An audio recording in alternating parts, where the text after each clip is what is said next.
What's going on, YouTube? Wavy back.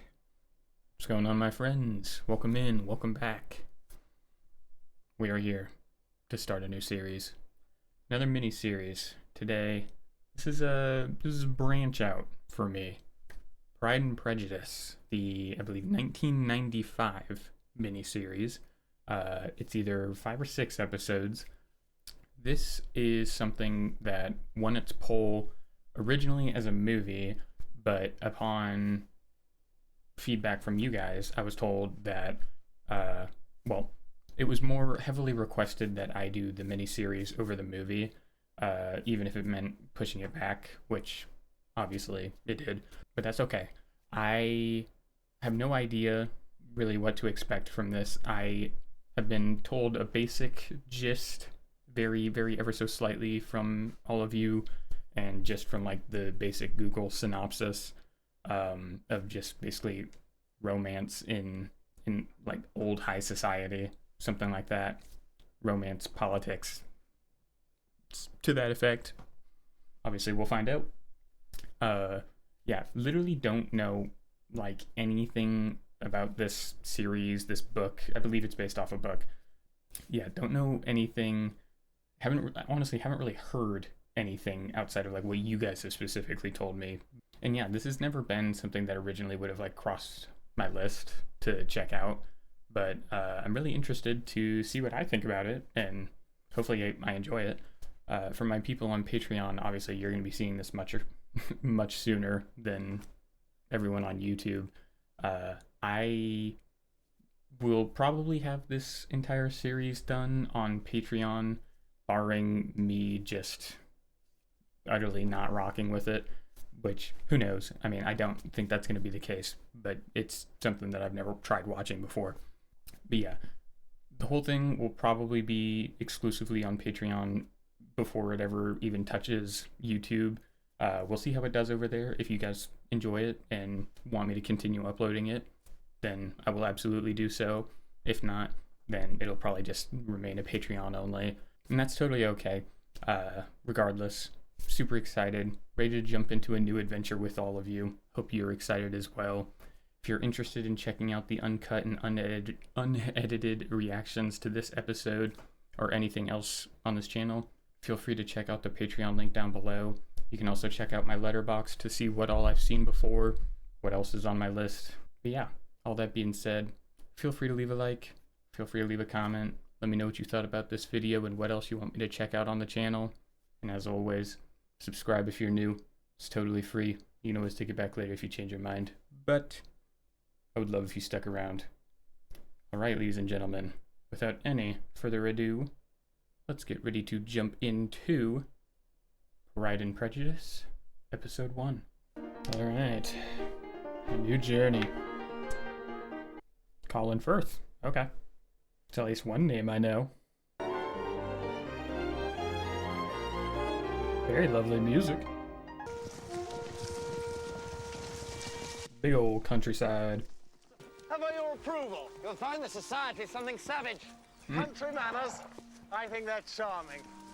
City folk move into the country.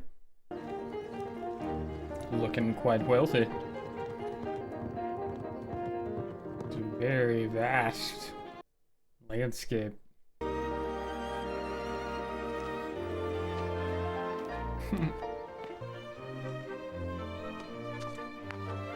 What a blissful walk. Mama. I show her it, Mama, and Maggie would tell us so, for it's all my own work, and she would be afraid in it because she's too plain to look well in it. Damn. You let her have everything that is mine. The familial struggles. Jane? Lizzie? Where are you? Yeah, Mama. Coming, Mama. Jane and Lizzie, as well as Kitty. Blanking on the fourth name. I don't know if they mentioned the other one. And do you not want to know who has taken it? You want to tell me, and I have no objection to hearing it. Why then, it's large Well, fortune. you gonna tell me anyways. A single man of large fortune, my dear. I see. And he will be in possession by Michaelmas, and he has 5,000 a year. Michaelmas? How so? How can it affect them? You must know that I'm thinking of his marrying one of the For a single man in possession of a good fortune must be in want of a wife. Naturally. Who better than one of our 5 girls? To find joke if he were to choose me. Or me? I see. The sign! Oh, how can you talk such nonsense? Rather But you know, they presumptuous. will likely fall in love with one of them. Oh. Still better, send them by themselves. By themselves! I Let them feel as figure it out handsome as any themselves. other Mr. Bingley might like you best of the party. Lydia seems fun. Well, Mr. Bennet says he will not visit Mr. Bingley when he comes. Oh, there. I dare say Never allowed to meet him. It's so blasphemous, I know. for he is bent on ruining us all. Oh, yeah.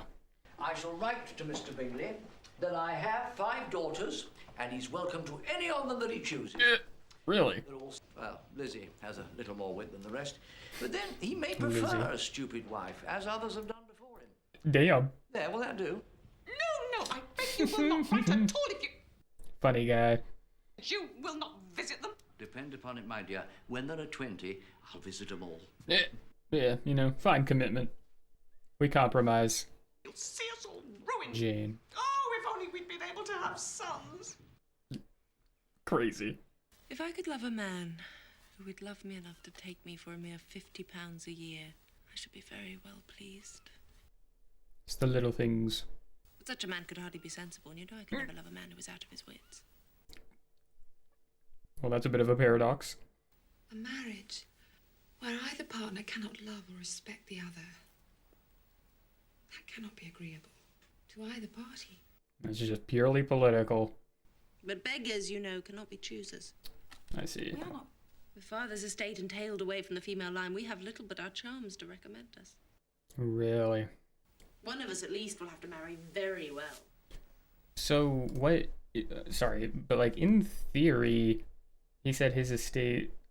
Or they said his estate wouldn't fall to the daughters. Where would it go if he was to die? Would it just go to, like, if he has a brother? I guess, like, one of their uncles or something like that? Or his nephew, even, maybe? Since you will only take care you fall in love with a man of good fortune. Well, I shall try to please you. Isn't that the dream? That nothing but the very deepest love will induce me into matrimony. So, I shall end an old maid and teach your 10 children to embroider cushions and play their instruments. A fine life plan. Some strong bonds between these sisters. Good night, Lydia. Good night, Kitty. Good night, Lizzie. I'm gonna have to, like, write down these names. Checks and balances. How we looking? Not good. That bad, huh? She looks like a mix of Meryl Streep and Sigourney Weaver. And like a little bit of Rose Byrne. Wait till you hear our news! Oh. Mr. Bingley has come to Netherfield. Sir William Lucas has called on him. Save your breath to cool your porridge, Kitty. I will tell Mamma. What should we care for Mr. Bingley since we are never to be acquainted with him? Oh my goodness. Don't keep coughing so, Kitty. For heaven's sake, have a little compassion on my nerves. That's crazy. On Saturday. And bring 6 ladies and 4 gentlemen. No, it was 12 ladies and 7 gentlemen. Too many ladies. Oh, Kitty, I thought we are never to know Mr. Bingley, and it pains me to hear of him. This is the one that got away for her. I should never have called on him. You have called on him? You sly dog. Oh, my dear Miss... That's hilarious. Oh, girls, is he not a good father? Seems so. Oh, my dear Mr. Bennet, nothing you say shall ever vex me again. We'll see about that. I think you may cough as much as you choose now. Yeah. Feel free to be sick again. Well then. We're rocking the Napoleon, I see. Clean. Damn silly way to spend an evening. No, that's Colin. Hey, they jigging.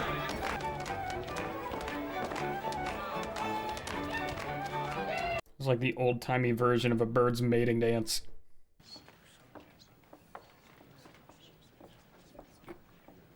Why do you look like that? Bingley. I'm very glad to see you. There's nothing that I love better than a country dance. Oh. Only two ladies then, after all. Do you know who they are, Charlotte? Mr. Bingley's sisters, I understand. Ah. Better pleased with themselves than what they see, I think. They do have a bit of an uppity look to them. Gotta remember Jane. Lady Lucas has just told me he's Mr. Bingley's oldest friend. His name is Darcy. Darcy. Bingley's wealth is nothing to his. 10,000 a year at least. Sheesh! Man you've ever seen, girls. Looks Be so quite so handsome if he was not brooding. quite so rich. Smile, girls, smile.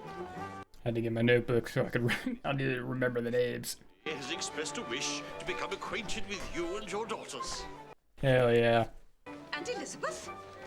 And Mary sits over there. Okay. Mary.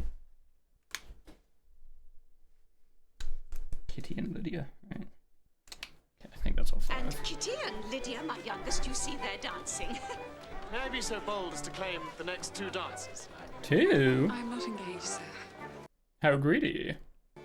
Oh, I beg your pardon. Mrs. Bennet, may I present my friend, Mr. Darcy? And I hope you have come here eager to dance as your friend has. He does not look so. Thank you, madam. I rarely dance. Never would have guessed. All such pretty partners. Just walked away. Interesting guy. Ma, he will pay you. I don't care if he does. And his friend is supposed to be so agreeable and... Ah, man. You're really helping the situation here. Perhaps he's not so very handsome after all. No, indeed. Crazy how fast it can switch up. Seems like Jane's feeling one of them, though.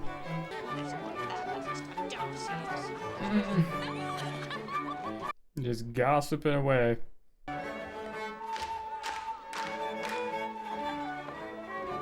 Very nice choreography.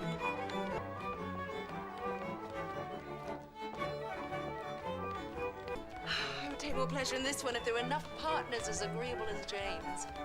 Hey, he seems like a chill dude. We shall have to be philosophers, Mary. Mary the philosopher. She definitely seems the analytical type. Come, Darcy. I must have you dance. I must. Hates you standing about in this stupid manner. An assembly such as this, it would be insupportable. Oh, I see. Too high and mighty, huh? Good God, Darcy, I wouldn't be as fastidious as you are for a kingdom. I never met so many pleasant girls in my life. So Yeah. uncommonly pretty. You have been dancing with the only handsome girl in the room. That's crazy. She is the most beautiful creature I ever beheld. High praise. There's one of her sisters. She's very pretty too. She is indeed. She is tolerable, I suppose. But she's not handsome enough to tempt me. Oh, word. Go back to your partner. Enjoy her smiles. You're wasting your time with me. What a Debbie Downer. My word. I'd say you're fun at parties, but you're very evidently not. Just better tease him. No. What, you second guessing yourself?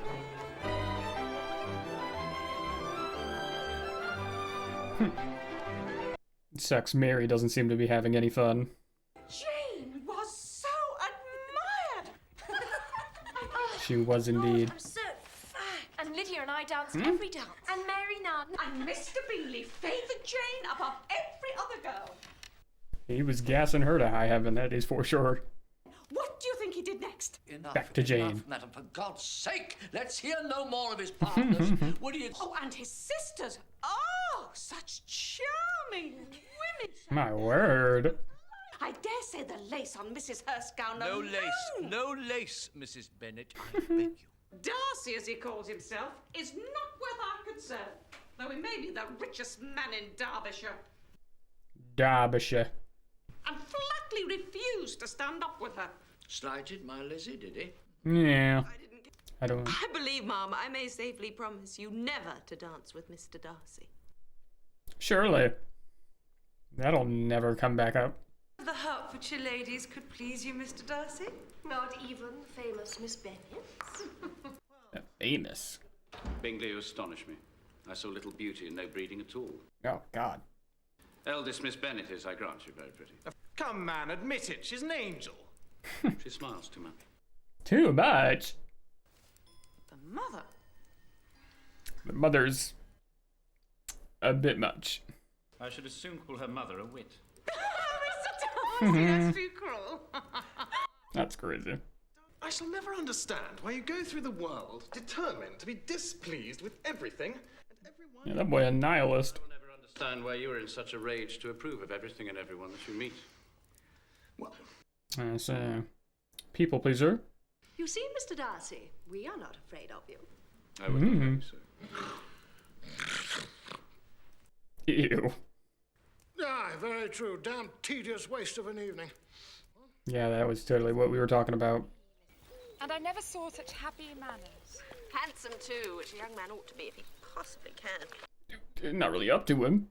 No, I give you leave to like him. You've liked many a stupider person. As though the sisters, I suppose, he cannot help. Did you not like them? Not at all. At first, perhaps.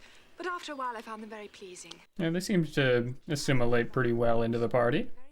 Do you mean he'll be in humour to give consequence to young ladies who are slighted by other men? Never. She is tolerable, I suppose. Yeah, I don't think I would want to rock with anyone like that. It was very wrong of him to speak so. Indeed it was. Well, yeah, I would say so. Lizzie! My father is to give a party at Lucas Lodge, and you are all invited. Another party. Oh, yes, my dear. 5,000 a year. That's crazy. She talking crazy about another man's fortune. And he would dance every dance with Jane. Nothing else would do. I'm sure Lizzie is loving that. well. Good, good. Capital. Capital. Poor Darcy. What agonies he must be suffering. Yeah. The social recluse forced into parties once again. Just introverted in his social meter. Got filled for the day already. Sir, or do you defend Hertfordshire against the French? Neither, ma'am, I trust. We hope to winter very peacefully at Meryton. That's good. Well, I long for a ball, and so does Denny. And Sanderson, don't you, Sanderson? I do indeed. Most passionately. Most passionately. But if Mary would only play something, we could dance with them now. Mary, play something jolly. We want to dance. But there are still 2 movements. Mama, tell them it isn't fair. Oh, play a jig, Mary. No one wants your concertos here. Damn. Poor Mary. Don't mind, Mary, but let us oblige them this once, for there is no one here who plays as well as you. Way to diffuse. I see that Mr. Bingley continues his attentions to Jane, Lizzie. Indubitably. I think if he continues so, she's in a fair way to be very much in love with him. And Mr. Bingley, do you think he is in love? He is quite infatuated. More affection, even than she feels, not less, if she is to secure him. Secure him? Telling him to secure the bag. Before she is sure of his character, before she's even certain of her own regard for him. They're much more progressive in their thought processes. And it is better to know in advance as little as possible of the defects of your marriage partner. Is it not now? That's terrible. I think he gets little encouragement from his sisters. Or his friend. Yeah. Not exactly the best relationship advice partners. Unless he means to frighten me with his contempt. I wish he would not come into society. He only makes people uneasy. Damn. Rude. Nothing like dancing, you know. One of the refinements in every polished society. And every unpolished society. Which means it's universal. Savage can dance. Then can you? I should speak to my sister before she exposes us all to ridicule. Capital. Oh, Miss Eliza, why are you not dancing? The hell? allow me to present this young lady to... Back off. You cannot refuse to dance, I'm sure, when so much beauty is before you. Been there, done that. Please don't suppose that I moved this way in order to beg for a partner. I would be very happy if you would do me the honor of dancing with me, Miss Bennet. No. Thank you. Mr. Darcy is all politeness. He is. Oh, yeah. And why should he not be, considering the inducement? Beg you would excuse me. You're trying your best, man. Capital. Capital. Interesting. I've been meditating on the very great pleasure which a pair of fine eyes in the face of a pretty woman can bestow. Oh. That inspired these reflections? Miss Elizabeth Bennet. Shocking. I am all astonishment. She seemed evidently surprised at that. It is from Miss Bingley. Oh, well, give it to me. The hell? My dear friend. There now. You are too invested in this, Mama. The gentlemen are to dine with the officers. Oh, that's unlucky. Still, you must go and make what you can of it. Wish I knew what it is. The carriage? No, indeed. You must go on horseback, for it looks like rain. Then you will have to stay the night. Oh my word. Mother! This is Why do crazy. you look at me like that? Would you go all the way to... Rain?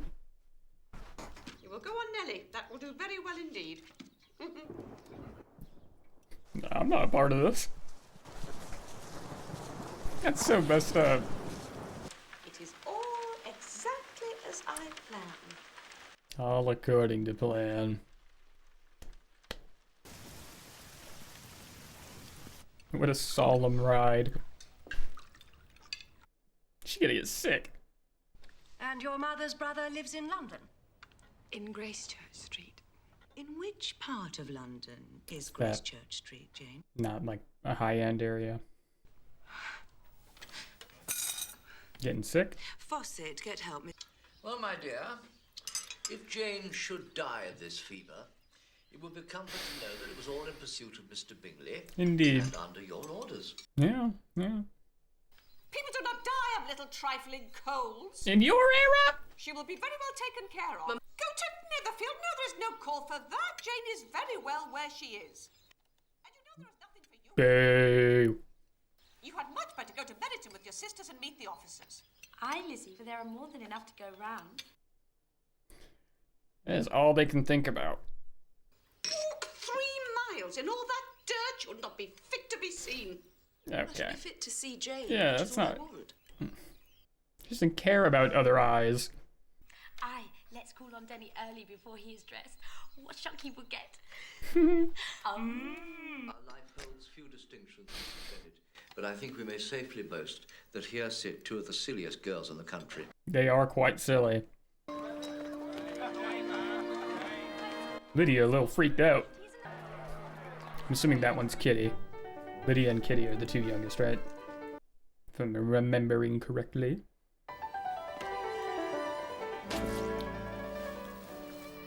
Hell yeah.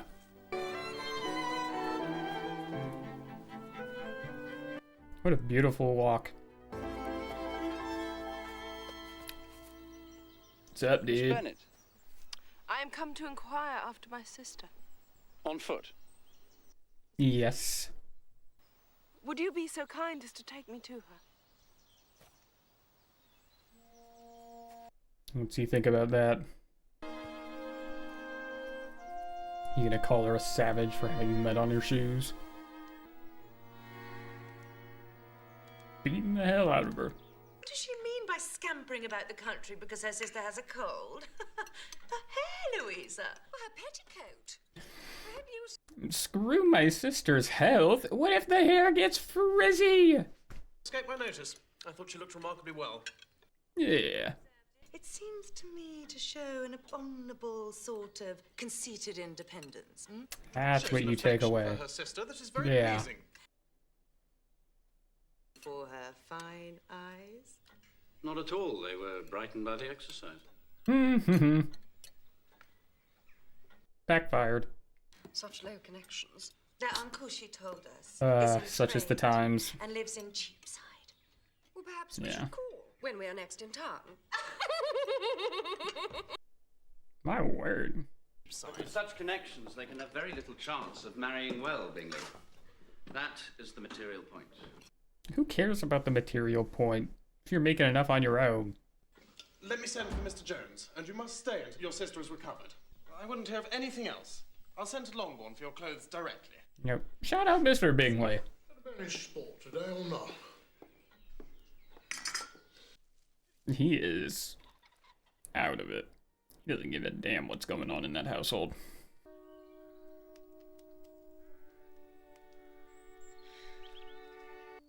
Glad she's okay. Shall I disgrace you, do you think? You look very pretty, Lizzie, as you are well aware. That's sweet. Only your Mr. Bingley is civil and attentive. He's such a chiller. He's my Mr. Bingley, Lizzie. Oh, Ah! He's... Oh, he very soon will be. Yeah. He's pretty much wrapped around your pinky at this point. I believe you will find Mr. Bingley is in the drawing room, ma'am. Thank you. Thank you.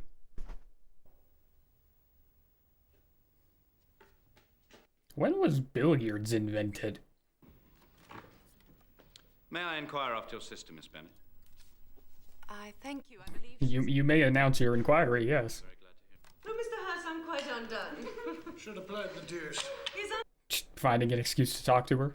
Miss Bennet despises cards. She's a great reader and has no pleasure in anything else. That's such a negative. I'm not a great reader and take pleasure in many things. Yeah. Should put respect on my name. There's no secret. I'm writing to my sister. Oh, dear Georgiana. Ah, Georgiana. And so accomplished. Her performance at the pianoforte is exquisite. Is that so? But all young ladies are accomplished. They sing, they draw, they dance, speak French Hmm. and German. There are not half a dozen who would satisfy my notion of an accomplished woman. No woman Whoopee. can be really esteemed accomplished who does not also possess a certain something in her air. You gotta have aura. And to all this, she must yet add something more substantial. In the improvement of her mind by extensive reading. Mm. I'm no longer surprised at you knowing only 6 accomplished women, Mr. Darcy. I rather wonder at you knowing any. Damn. There are many very accomplished young ladies amongst our acquaintance. Is that so? They just be going at it. Back and forth. Sometimes positive, sometimes negative. It's a fun back and forth. Generational wealth. Now, the mother. Are we to be invaded by every Bennet in the country? Oh, it's too much to be borne. I hope you do not find Miss Bennet worse than you expected. Indeed I do, sir. She is very ill indeed and suffers a vast deal. We must trespass a little longer on your kindness. But of course. Miss Bennet will receive every She's so sick. attention. You are very good. I mean, at least they're doing it. I believe I should be happy to live in the country forever. Wouldn't you, Mm. Darcy? You would? He's like, what? Confined and Yeah, unfairly. this isn't a Indeed, it summer is not, home. sir. The country is a vast deal pleasanter than town, whatever you may say about it. To each their own. Although I do agree. I would have him know we dine with 24 families. Hilarious. Yes, she called yesterday with Sir William. What an agreeable man he is. That is my idea of good breeding. Getting called good breeding is crazy. Mr. Bingley, did you not promise to give a ball at Netherfield as soon as you were settled here? It will be a great scandal if you don't keep your word. I'm perfectly ready. And when your sister is recovered, you shall name the day of the ball, if you please. Have fun. That's generosity for you. He's people pleasing like hell. Gentlemanly behavior. Stare a hole in the back of his head.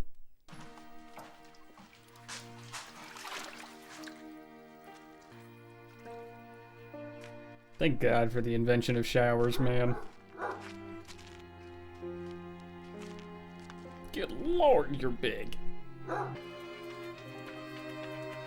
There's a behemoth. A Great Dane Dalmatian.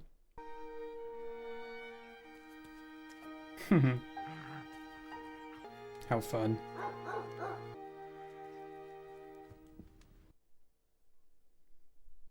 He got a little bit of interest. I don't know what his deal really is, but, you know.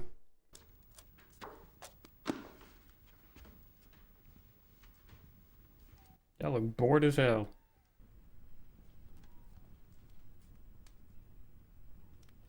Let me persuade you to follow my example and take a turn about the room. It's so refreshing. What? Walk around the room. Will you not join us, Mr. Darcy? That would defeat the object. I think we would do better not to inquire. May we insist on knowing your meaning? I think he's a lot more smart than you understand. Best advantage when walking, and that I might best admire them from my present position. Yeah. He knows exactly what you're doing. He's not an idiot. How shall we punish him, Miss Eliza? Nothing so easy. She can't get his attention, so she's just trying to bring down the person that can. He is a man without fault. Is he indeed? Rose-tinted glasses. But it has been my study to avoid those weaknesses which expose a strong understanding to ridicule.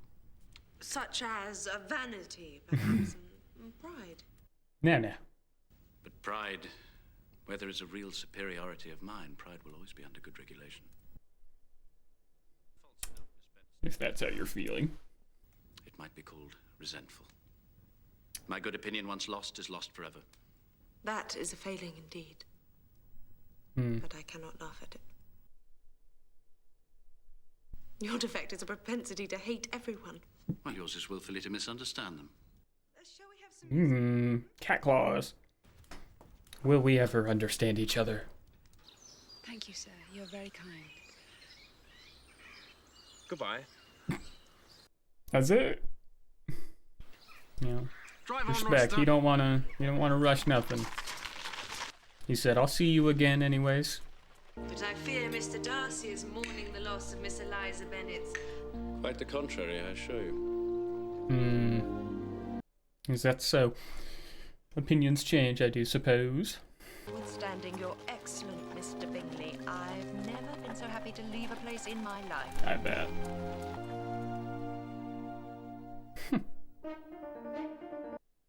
All right. You know, that was better than I was expecting. That was actually pretty entertaining. I mean, can't really give too heavy an opinion just yet because I feel like we had some development here. You know, we got the Bennet family meeting with Mr. Bingley's family in the newly purchased, or what seems to be purchased, at least lived in home of the Bingleys. The relationship that seems to form between Jane and Mr. Bingley, as well as the relationship between Elizabeth and Mr. Darcy. So that seems to be like the base setup that we got going on. These characters seem very interesting across the board. We've got a very wide array / dynamic of characters and personalities, especially. The entire Bennet family, they all look like they've got pretty individualistic features. I'm excited to see what happens with this one and what kind of drama unfolds over these next couple of episodes. This was fun, though. I'm intrigued. I'll put it that way, to say the least. I really enjoyed the performances in this. I think the acting jobs here, this is gonna be good for sure. Music was very nice, scenery absolutely beautiful. I'm looking forward to seeing what this show provides. Seems like Elizabeth, Jane, Mr. Bingley, and Mr. Darcy are probably the main four that we're going to be dealing with. Antics of the mother. She's obsessive over wealth and marrying into riches. It's kind of insane how it's literally the only thing that she seems to talk about, like, whatsoever. But yeah, guess we'll see how much she changes over time, if at all. Dad was funny as hell, though. I liked him. But yeah, hope you guys enjoyed. I honestly did enjoy a lot more than I expected to. If you're interested in checking out the uncut, feel free to check out the Patreon down below, of course. But as always, I will see you later. Welcome back, my friends. We're here for another episode of Pride and Prejudice. Episode 2 here today. Episode 1, we got our nice base introduction to our characters and I guess you could say like the baseline of our plot.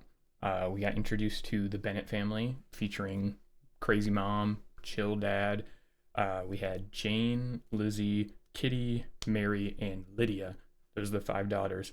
I do have that written down, but I just remembered those off the top of my head. So, not to brag. We got it though. Mr. Darcy, Mr. Bingley, those are our 2 suitors, if you want to call him that. Mr. Bingley is a 5K a year man, just moved into the area. He's got bread. He seems pretty chill. He was very kind and very interested in Jane in specific. They were getting along very well, the blonde daughter. Lizzie kind of has like the main girl type of look to her. Like she just kind of seems like the main character girl. And she was getting the most focal point attention, so it seems like that's probably the case. Her and Mr. Darcy, they had a very combative first couple interactions. But yeah, the wheels are kind of in motion for Darcy and Lizzie to potentially in the future have sparks together.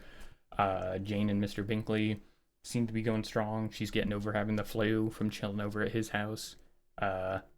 And yeah, there's not too much else for me to say. Ready to jump into the second episode, see where we head from here. And yeah, with that being said, feel free to leave a like, feel free to leave a comment. Let me know what you thought about this episode, what else you want me to check out on the channel. And subscribe if you're new. Totally free. You can always take it back later if you change your mind, but I would love if you stuck around. Alright, ladies and gentlemen, without any further ado, let's get ready to jump into Pride and Prejudice, Episode 2. We'll let the intro play for the one time. Get the full experience again. Jane Austen's Pride and Prejudice. Another beautiful day. Our family party. Mr. Bingley! Why, Jane, you sly thing, you... It is not Mr. Bingley. Oh. It is a person I never saw in the whole course of my life. Captain Carter. No, I know, Denny. I don't think it's going to be one of the...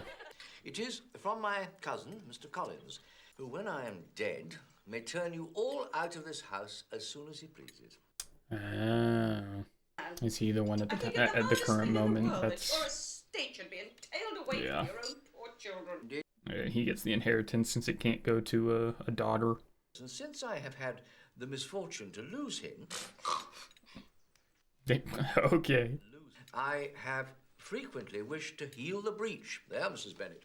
I have been so fortunate as to be distinguished by the patronage of the Oh. Honourable Lady Catherine de Bourgh, where it is my earnest endeavour to demean myself with grateful respect towards her ladyship. I propose myself the satisfaction of waiting on you and your family on Monday the 18th. Have a care, Dawkins. Whoa, foot on the gas? I shall travel as far as the turnpike in my own modest equipage, where I hope to catch the Bromley, from whence I shall engage a hired carriage to transport me to Longbourn. Okay. You may expect me by 4 in the afternoon. A very precise planner. Okay. Well, if he's disposed to make our girls any amends, I shan't be the person to discourage him. Is that what his plan was? I could not quite tell. You are very welcome. Tight squeeze. You seem very fortunate in your patroness, sir. Lady Catherine de Bourgh. Yeah, you seem pretty infatuated. Such condescension as I would never have dared to hope for. I have been invited twice to dine at Rosings Park. Not sure I quite understand the verbiage. From Rosings Park. Only a lane, eh? Lives mad close to her, huh? The heiress of Rosings, and of very extensive property. She is unfortunately of a sickly constitution, which unhappily prevents her being in town. She has deprived the British court of its brightest ornament. I mean, if she's sick, what can you do? I'm on every occasion to offer those little delicate compliments which are always acceptable to ladies. Oh, are they? You possess such an extraordinary talent for flattering with delicacy. But yeah, he May seems I ask whether like quite the ladies' man. impulse of the moment, or are they the result of previous study? Pre-planned, yeah. I do sometimes amuse myself by writing down and arranging such little compliments as may be adapted to ordinary occasions. You would have gone crazy on modern podcasts. Excellent. Excellent. Excellent.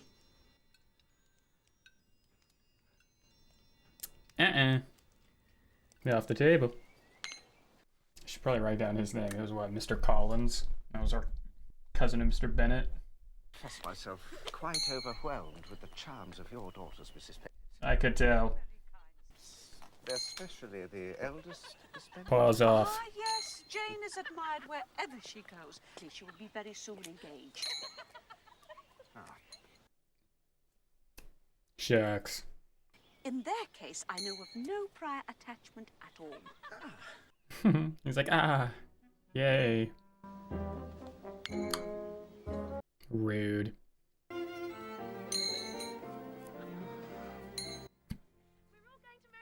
Perhaps you would care for a little exercise, Mr. Collins. Why don't we look outside the bloodline? Mrs. Bennett. Cousin Elizabeth. Arr. Would you do me the great honor of walking with me into town?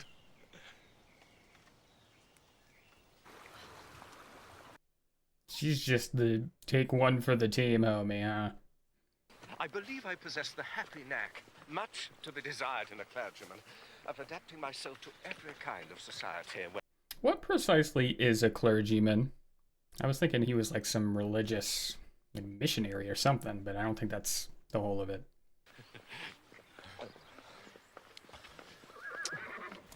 Is he good? Yeah, that all black fit stands out like crazy. Yeah, that's not too bad. He's fearful handsome. He might be if he were in regimentals. I think a man looks nothing without regimentals. Naturally. Gotta have him. Is he not mightily good looking? Danny! Lydia! Just go say hi. You stay long in Meryton, Mr. Wickham? All winter, I'm happy to say. Mr. Wickham. There, Lydia. He will be dressed in regimentals. And lend them much distinction, I dare say. Outswagger us all, eh, Wickham? Outswagger him, Mr. Wickham. I'm afraid I've not been invited by Mr. and Mrs. Phillips. Oh, no one cares about that sort of thing nowadays. Mm-hmm. Mrs. Phillips extended the invitation to include me. I should be delighted. Yeah, I feel that. I'm not going if I'm not personally invited by whoever's hosting. Do you know we were just on our way to Longbourn to ask after your health? How about that? Very kind, sir. As brooding as ever. Yes, I'm very glad to know. Dude. I hope you will still be able to come to have tea with us. The stick up his ass is all these savages around him. Ugh. It is so such a variety of social intercourse. What'd you just say? It reminds me greatly of the small summer breakfast room at Rosings. Does it indeed, sir? I'm sure that Mr. Collins wishes to pay a compliment, Aunt. Does he? Does he? He's just weird with words. Lady Catherine de Bourgh. Oh, now I understand. Of course, of course. Alone cost Catherine £800. de Bourgh. Now I see it's clear there's... Oh no, Wickham! I must confess I know little of the game, madam. I feel like I gotta write. I got a couple more names to write down real quick. We got who? Mr. Wickham, Catherine de Bourgh. We got a little love rival, Mr. Wickham potentially. My cousin will consent to release me. With all my heart. If you insist. Damn, she don't ever get to enjoy the party herself. Hearts, Mr. Collins. Hearts. Trouble with the heart, huh? I thought I should never escape your younger sisters. They can be very determined. Lydia, especially. Yeah, she's very bubbly. I think some of Mr. Bingley's friends would consider it beneath their dignity. I think so too. Have you known Mr. Darcy long? I've known him all my life. Oh. We played together as children. And he didn't even bow to you, or like tip his hat to you either, huh? Perhaps you might have noticed the cold manner of our greeting. I did. Are you much acquainted? And he's trying to test the waters. I fear there are few who would share that opinion, except myself. Really? But it is not for me to be driven away by Mr. Darcy. If he wishes to avoid seeing me, he must go. Really? He has done me great wrong. So it would seem. His father, Miss Bennet, the late Mr. Darcy, was my godfather and one of the best men that ever breathed. Oh. Provided for me, loved Damn, me. so you guys were basically like brothers even. As though I were his own son. The son refused, point blank, to honor his father's promises. Wow. This is quite shocking. I had not thought Mr. Darcy as bad as this. There's got to be more to the story. Till I can forget his father, I can never defy or expose him. I get that. You know, like he still has all the love and respect for his father. He wouldn't want to tarnish his memory by doing something like this that would affect his son. And my situation, you know, is not so bad. So At it present, seems. I have every cause for cheer. I absolutely forbid you to feel sorry for me. Lizzie, why should you feel sorry for Mr. Wickham? Don't even sweat it, Lydia. Because I've not had a dance these 3 months together. Well, you shall have one now. Mary, Mary, the barley mow. Oh, God. Oh, Mr. Collins. Huh. Much to consider here. Because, like, there's very obviously got to be some sort of, like, so his side of the story. There's got to be a reason as to why he would have done that. Maybe he thought he was, like, a butcher. I don't know. But, I don't know. That's, if that is true, that's, like, an insanely big dick move. Like, what? Mr. Darcy would have far too high a respect for his father's That's what I'm wishes thinking. in Like, such what- an unchristian way. Than to think that Mr. Wickham could invent such a history. it is pretty detailed. I believe you like Mr. Wickham, Lizzie. Maybe. Confess, I do like him. Yeah. Yes, Jane, I confess I like him very much. And it's very suspicious. After so short an acquaintance, do you think we should believe in That's him what I'm so saying. implicitly? Like, How could he be doubted? same way he can be trusted. If it isn't so, let Mr. Darcy contradict it. Besides, there was truth in all his looks. Can't deny that. One doesn't know what to think. Beg your pardon, one knows exactly what to think. Yeah, her mind's already made up. Girls, we have all been invited to a ball at Netherfield. Oh, good, Oh, I love the a ball. So do ball. I. The invitation includes you, Mr. Collins. Really? Why? Would it be entirely proper? Would your bishop approve? Your scruples do you credit, my dear cousin. That I shall hope to be honoured with the hands of all my fair cousins during the course of the evening. Greedy. Miss Elizabeth, for the first 2 dances. No.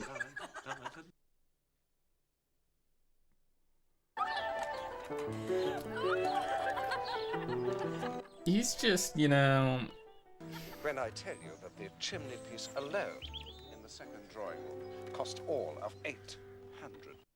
My word. How fortunate. I must claim you for my sister Mary. She has found a passage in Fordyce's sermons that she cannot make out at all.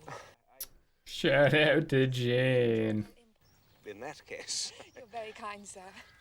She's in the drawing room. Yeah. How about you just shoo? Have you made Mr. Bingley's acquaintance yet? No, but I'm already disposed to approve of him. He's issued a general invitation to the officers for his ball at Netherfield, which has caused great joy in more than one quarter. Well, that's very kind of him. how Mr. Darcy could impose upon him. He cannot know what Mr. Darcy is. Probably not. Yeah. Among his equals in wealth and consequence, he can be liberal-minded, even agreeable. Just saying he's a snake. Tell me, what sort of girl is Miss Darcy? I wish I could call her His amiable, mother? but she has grown too much like her brother. Very, very proud. Oh, wow, right. She is but 16 years old. Your sister Lydia's age. Lydia is 15. 15. I know that they mentioned one of the other characters' ages, I think, last episode. She is Mr. Darcy's aunt, you know, and her daughter, Anne, who will inherit a very large fortune, is destined to be Mr. Darcy's bride. Really? Sorry, I just kind of want to reread what all the connections were. I was amused by your cousin's reference to Lady Catherine de Bourgh. She is Mr. Darcy's aunt, you know, and her daughter, Anne. She's Mr. Darcy's aunt. Her daughter, Anne. Yeah. You about to marry a cousin. Yeah. That just clicked in my head why she would be smiling about that.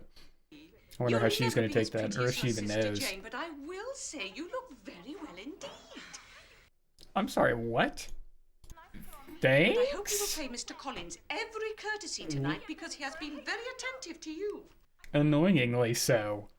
Kitty says not, but I think it becomes me very well. I wonder that you asked me then. You look very nice. Aw. To dance at least the first two with Mr. Collins. Lord, yes. He's threatened to dance with us all. Threatened.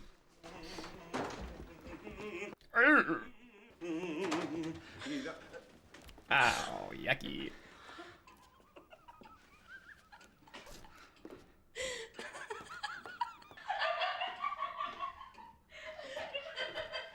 Keep it together, man. No, keep that dignity.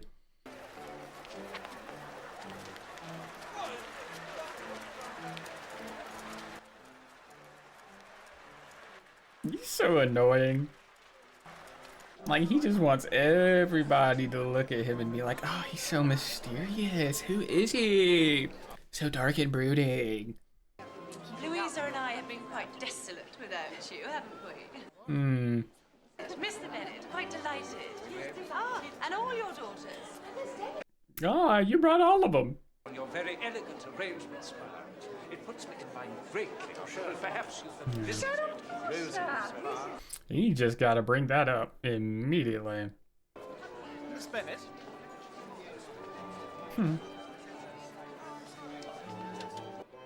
Looking for Mr. Wickham, or perhaps Mr. Darcy.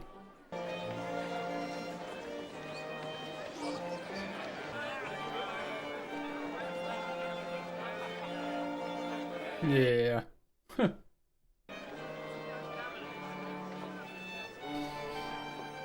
Dude, he just looks so angry. I'm instructed to convey to you, Miss Bennett, my friend Wickham's most particular regrets that he's been prevented from attending the ball. No! Though I don't imagine it would have been so urgent if he'd not wished to avoid a certain gentleman. Oh, figured there had to be some correlation, no? Forgive the intrusion, ma'am. I would dance with both your sisters at once if I could, but as it is... I bet you would. Shit. Mr. Collins or Mr. Darcy. We are just Charlotte. rich. I have so much to acquaint you with. God damn it. I am indeed honoured to meet any friend of my fair cousins. So many agreeable young ladies.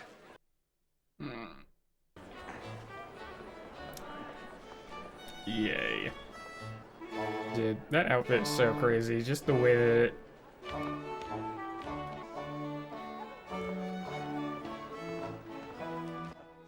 The way his pants just go into pencil.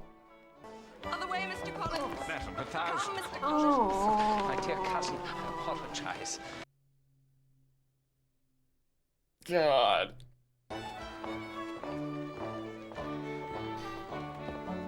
Yay, here comes our Prince Charming to save us. Maybe. Did he just smile?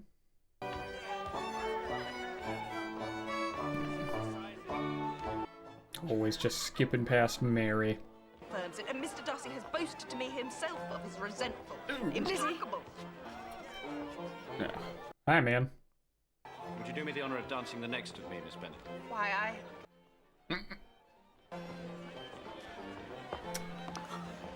Why could I not think of an excuse? Hateful man. There was a lot of hate there, yeah. He pays you a great compliment in singling you out, Lizzie. He did. You'd be a simpleton indeed if you let your fancy for Wickham lead you to slight a man of 10 times his consequence. It's not about what he has, it's about who he is. But I am inclined to agree with you because, like, I'm still not sure I trust Mr. Wickham entirely.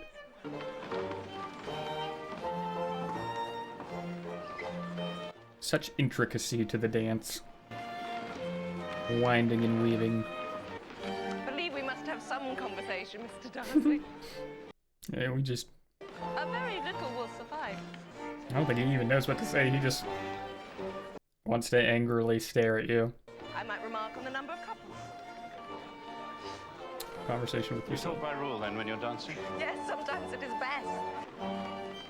Well, Mr. Collins in the back talking with Mary, though. Oh, she's laughing back there. What the hell is that instrument? That, like, black circular thing that he was blowing into. I got some long-ass dances. No intermission for some water in the middle? Do you often walk into Meryton? Yes, quite often. When you met us the other day, we'd just been forming a new acquaintance. He's about to start showing up there more often now. Mr. Wickham has the happy manners that enable him to make friends. Whether he's equally capable of keeping them is less certain. Are we going to hear your side of the story here? Allow me to congratulate yourself. Such superior dancing is rarely to be seen. I'm sure you'll own your fair partner. I hope to have this pleasure often repeated. Can you just, like, piss off? What? Why? You always have terrible timing. I'll not detain you one moment longer from your bewitching partner, sir. Shut up! Oh my god, stop making it awkward. Capital! You are very careful, are you not, in allowing your resentment to be created? I am.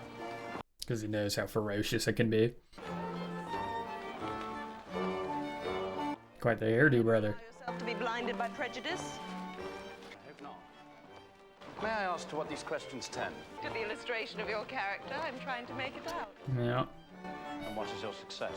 I do not get on at all. Yeah, I can't read it. I would very much like to hear it straight from the horse's mouth. That was one dance. I wish, Miss Bennet, that you would not attempt to sketch my character at the present moment. I fear the performance would reflect no credit on either of us. Are you going through a phase? I would by no means suspend any pleasure of yours. What is his deal?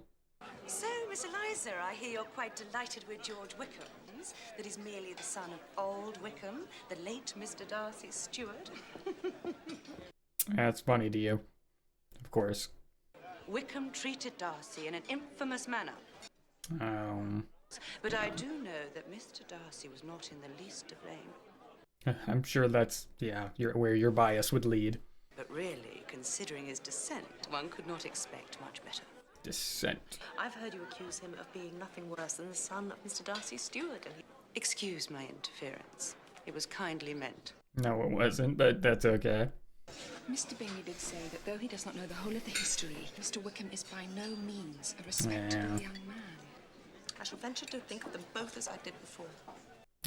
It's valid. I mean, just a lot of bias. Miss Mary Bennet. Oh. I see you've anticipated me. She was ready.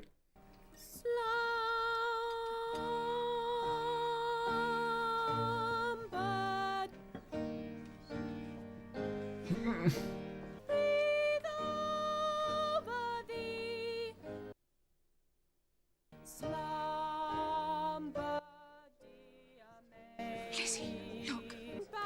They've been introduced. Can we not prevent... Oh, God. I understand that you are the nephew of Lady Catherine de Bourgh of Rosings Park. Oh, great. That her ladyship was in the best of health 8 days ago. Thank you for that. Why are you still bowing? And I have the very great honor to... Interesting. Well... Capital!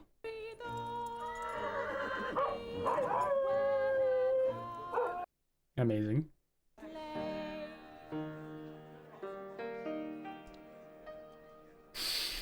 Oh, yeah.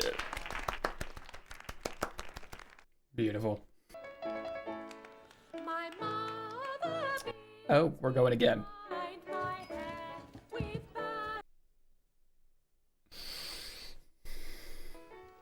do extremely well, child. You've delighted us long enough. Rude. Young ladies have time to exhibit. Exhibit. Damn. For I consider music as a very Relax. innocent Okay, it's fine. diversion. What is he doing? I see. Just had to show her up, huh? Mr. Collins is such a sensible, respectable young man. He's...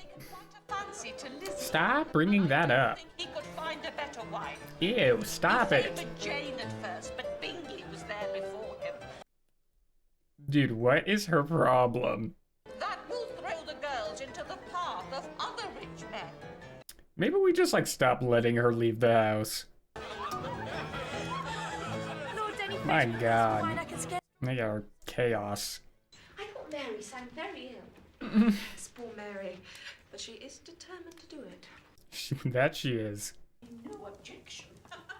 Oh god. Kitty, don't leave me. Lizzie, dear. What's the matter? Don't leave me. Come, Kitty. I want you upstairs. No. Something to say to Lizzie. Dear Mamma, don't go. Mr. Collins must excuse me. Lizzie, I insist that you stay where you... Mind yours! Oh my god! Stay out of my fucking business, Mom! Come along. God, you're so annoying. Have some shame. Believe me, my dear Miss Elizabeth, that your modesty adds to your other... Shut up! Oh my god, date outside the bloodline, you weirdo. However, your feminine delicacy may lead... Almost as soon as I entered the house, I singled you out No, as you the didn't. companion of my future life. My reasons for marriage. I don't care. Mr. Collins. Put your hand down. I don't need to hear this. That I am convinced it will add very greatly to my happiness. I'm sure you do. That it is the particular recommendation of my noble patroness, Okay. Lady Catherine de Bourgh. You must marry. Chose properly, she said. Not brought up too high. Okay. And your wit. Yeah, gotta approve of the patroness. When tempered with the silence and respect which her rank will inevitably excite. So much for my general intention. Now, my dear cousin, I could not satisfy myself without resolving to choose a wife from among his daughters. It's okay, really. You don't have to do us this favor. It's chill. But to assure you in the most animated language of the violence of my affections. Please. I shall never reproach on that score when we are married. You are too hasty. Yeah. Set his ass straight. Get that I have made no answer. Let me do so now. It is impossible for me to accept them. Do not look so aghast. It is usual with young ladies to reject the addresses of the man they secretly mean to accept when... Oh my god, dude. How is it possible that he read teen romance tabloids? Upon my word, your hope is an extraordinary one in view of my declaration. Yeah. You could not make me happy, and I am convinced I am the last woman in the world who could make you so. If I don't like you, I'm not making you happy. My connection with the noble family of de Bourgh are circumstances highly in my favor. You're fugly! Sorry! You cannot be serious in your rejection. Surely. Attributed to your wish of increasing my love by suspense, in the usual manner of Yeah. elegant females. You're so nasty. I thank you for the honor of She's your so proposals, respectable but about it accept them too. is Oh my absolutely god. impossible. You are uniformly charming. Oh my god. And I am persuaded that when sanctioned by Dude, it's not. parents, It's over. my proposals will not fail of being acceptable. Yeah, let me just, go to the higher ups. Mr. Bennett, you are wanted immediately. God. We are all in uproar. No, I think it's just you. You must come and make Lizzie marry Mr. Collins. Ew. Mr. Collins will change his mind and he will not have her. Oh Yeah, of what are you talking? Mr. Collins and Lizzie. That was never a thing. Seems a hopeless business. Speak to Lizzie about it yourself. How about you just shut up? Let her come in. You better dap her up. Lizzie, your father wishes to speak to you. Yeah, I bet he do. Didn't know you were chill like that. Come here, bring it in. It is true. Yes, sir. Very well. Very well. Right, well, we now come to the point. Your mother insists on your accepting it. Is it not so, Mrs. Bennet? Yes, or I will never see her again. This is the breaking point. A happy alternative is before you, Elizabeth. It doesn't seem too bad. You must be a stranger to one of your parents. I will never see you again. If you do.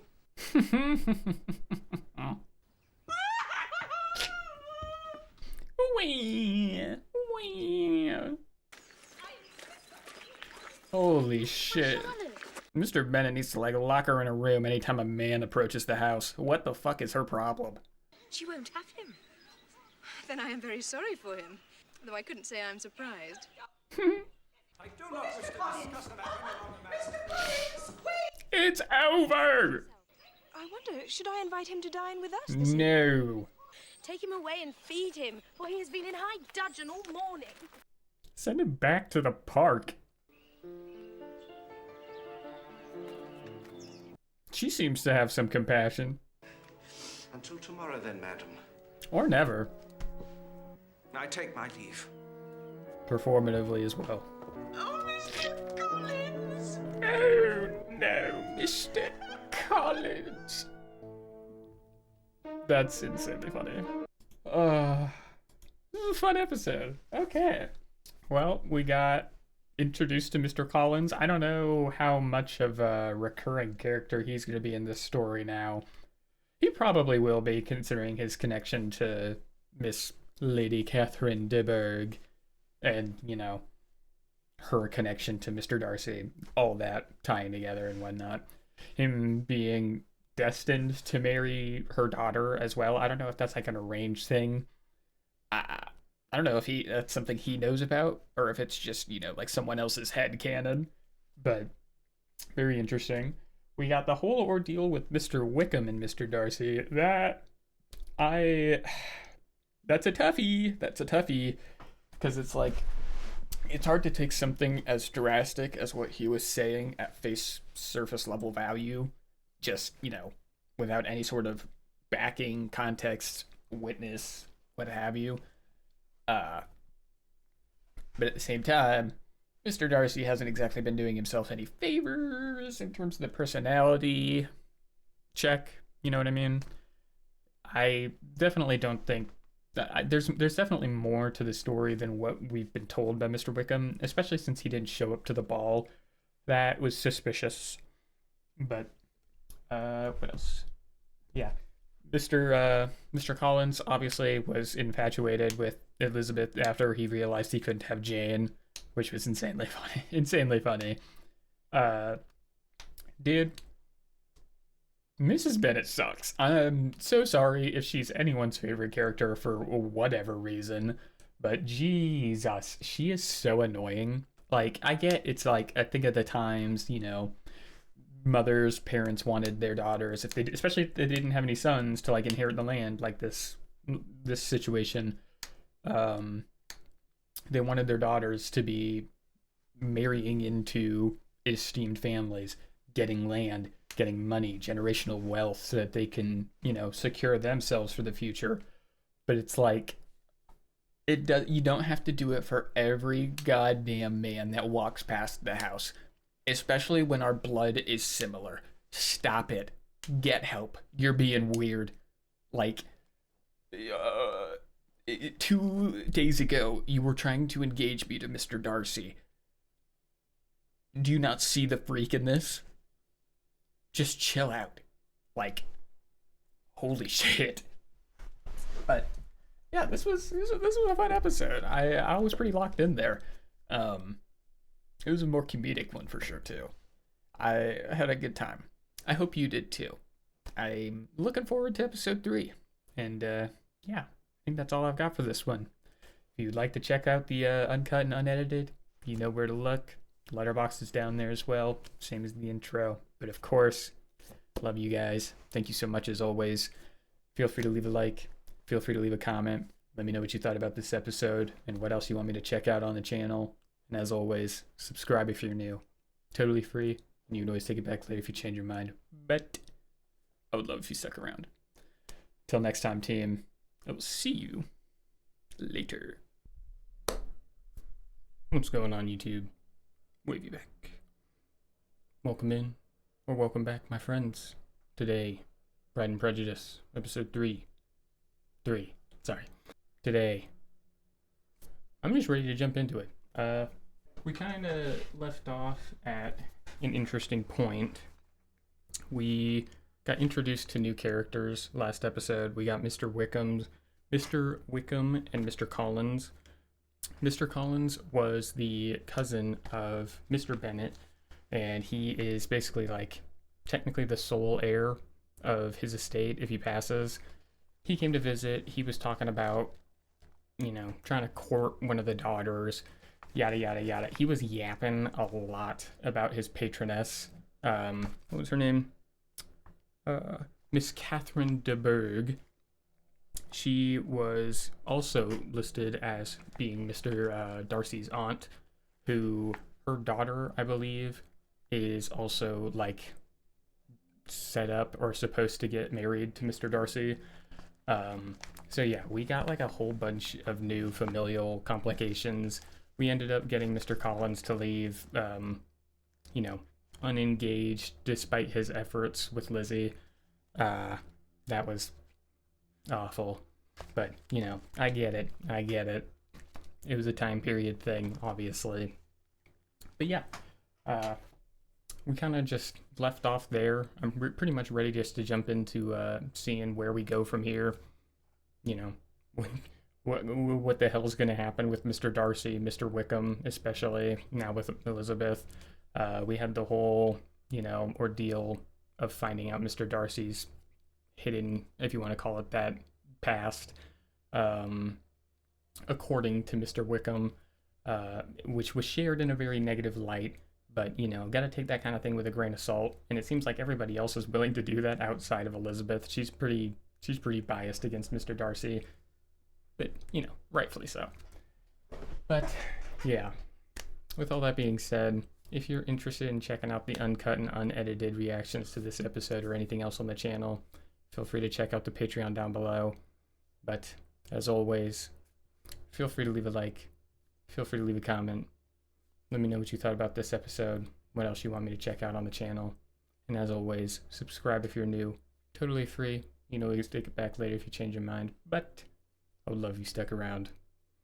Alright, ladies and gentlemen, without any further ado, let's go ahead and jump into Pride and Prejudice, Episode 3. If you hear any background noise, I sincerely apologize. My neighbors are doing an insane amount of yard work right now. Mr. Collins has made an offer of marriage to Charlotte Lucas. Oh yeah, that did happen at the end of the episode. Charlotte? Engaged to Mr. Collins? Try to contain your excitement. Do you think it incredible that Mr. Collins should be able to procure any woman's good opinion? I mean, he is a bit... I was surprised. Yeah. I'm delighted for you both. I see what you're feeling. You do? I am convinced that my chance of happiness with him is as fair as most people can boast on entering the marriage state. I respect that. Oh, Jane, it was such a humiliating spectacle. She knows she's marrying one of the stupidest men in England. Very eligible. You would never think of marrying a man like that. So Why is she so mad at it? Lizzie, not everyone is the same. She just can't believe someone like him could convince a woman to get with him, huh? I doubt that you will have to make a choice between marrying for love. Though you may, perhaps. This came just now from Netherfield, ma'am. It is from Caroline Bingley. Oh. She writes that the whole party will have left Netherfield by now for London.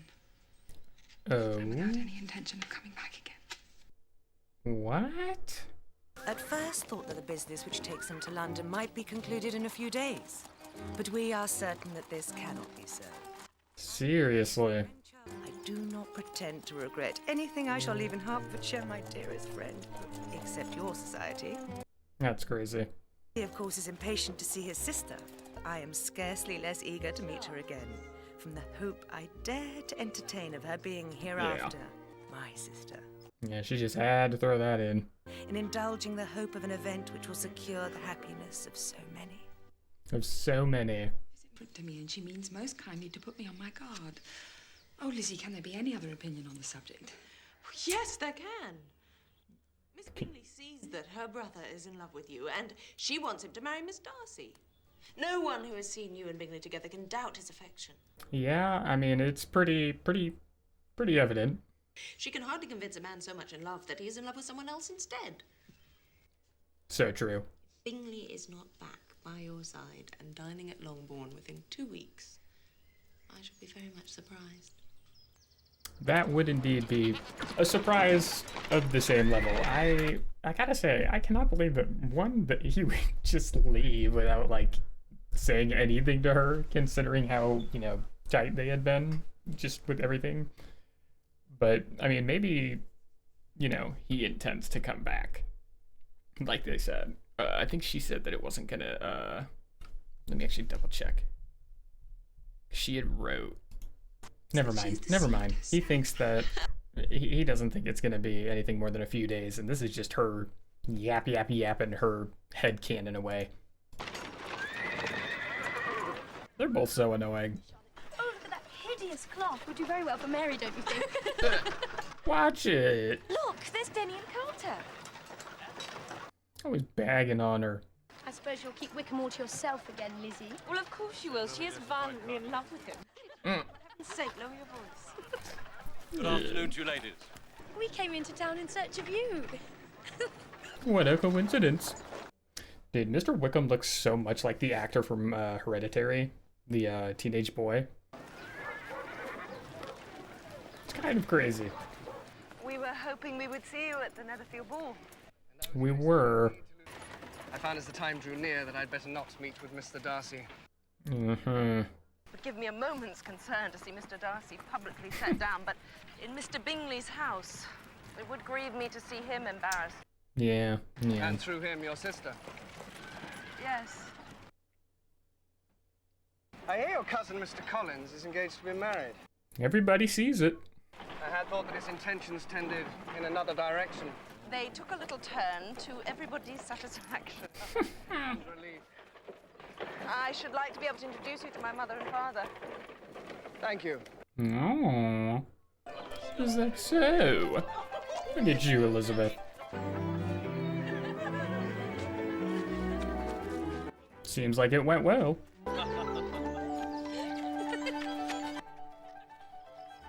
She always up to something.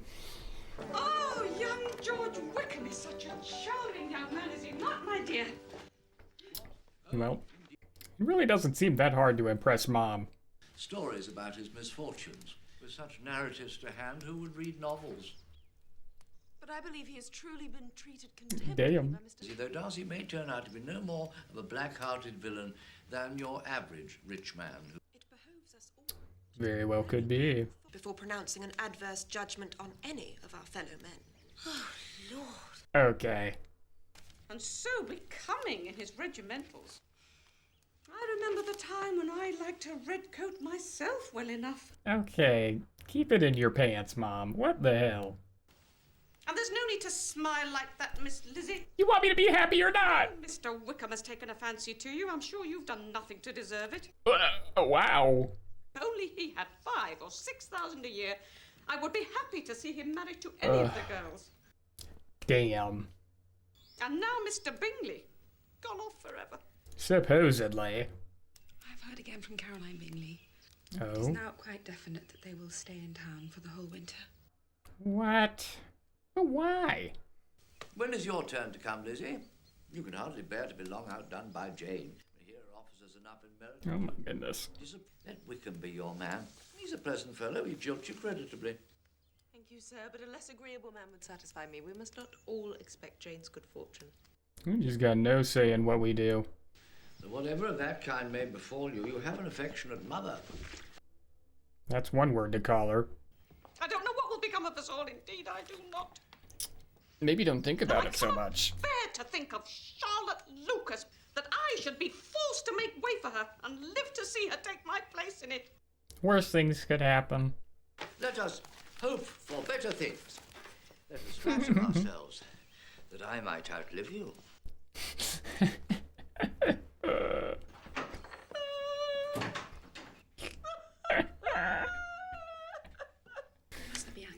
Shout out to Mr. Bennett, man. Oh, he's so funny. I have nothing to either hope or fear.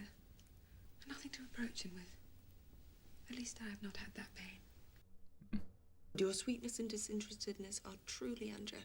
Don't tease me, Lizzie. Disinterestedness as angelic, huh? Or being considered as angelic. Interesting. The more I see of the world, the more I am dissatisfied with it. Happens to a lot of people. I'm sure Aunt and Uncle Gardner would be very happy to take you back to Gracechurch Street with them after Christmas. Mm-hmm. Why would you have me go to London, Lizzie? No reason. No reason. Change of scenes. What a good sister, man. Sure, I feared your coach had overset itself or you'd been attacked by robbers. Always just jumping the gun with her. No one knows what I suffer on with my everything. nerves. But then I never complain. That's so true. You're such a saint. Oh, we are bidden to the Phillips this evening. To the Phillips.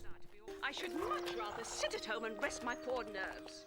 I don't know. You seem pretty amiable to just go wherever. I know I recognize that actress. I would not have you think I blame poor Jane at all. Who could blame poor Jane for the matter? Jane can do no wrong in your eyes. I don't think anybody thought that. She did her best, and no one can do any more than that. So true. When I think about Lizzie, it must be very hard. It must be very hard. Mr. Collins's wife by now. That Oh. would have given you such comfort. Dude. And we are very pleased to hear what you tell us about the latest fashions for long sleeves. That's funny. The newest fashion, huh? Oh my goodness, dude. So annoying. At Lambton. But that is not 5 miles from where I grew up, at Pemberley. How about that? Pemberley is the most handsome house in Derbyshire, and consequently in the whole world. I had the good fortune to be the protege of old Mr. Darcy. I wish you could have known him. Hmm. Oh, let's have some dancing now. I long for a dance. Oh my goodness. She sure does love her dances too. And here she goes commanding Mary. Knock it off. Gets me every time. The two eldest in particular, perhaps. Indeed, I think they would Oh my grace goodness. the corners and but let us not forget the younger Miss Bennett. They have arms and legs enough between them. Dude.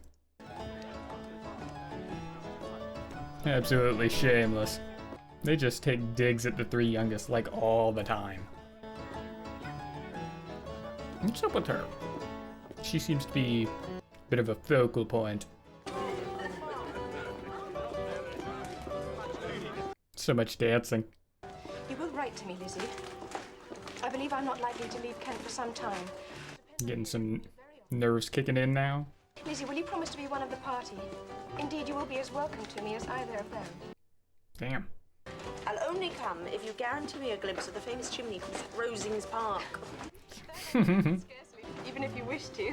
Charlotte. She doesn't look too confident in her decision. I don't know. Or maybe it's just her knowing she's gonna miss him. Who is that girl? Dancing with Mr. Wickham? I was wondering Her that name too. is Mary King. Mary King. Pretty, is she?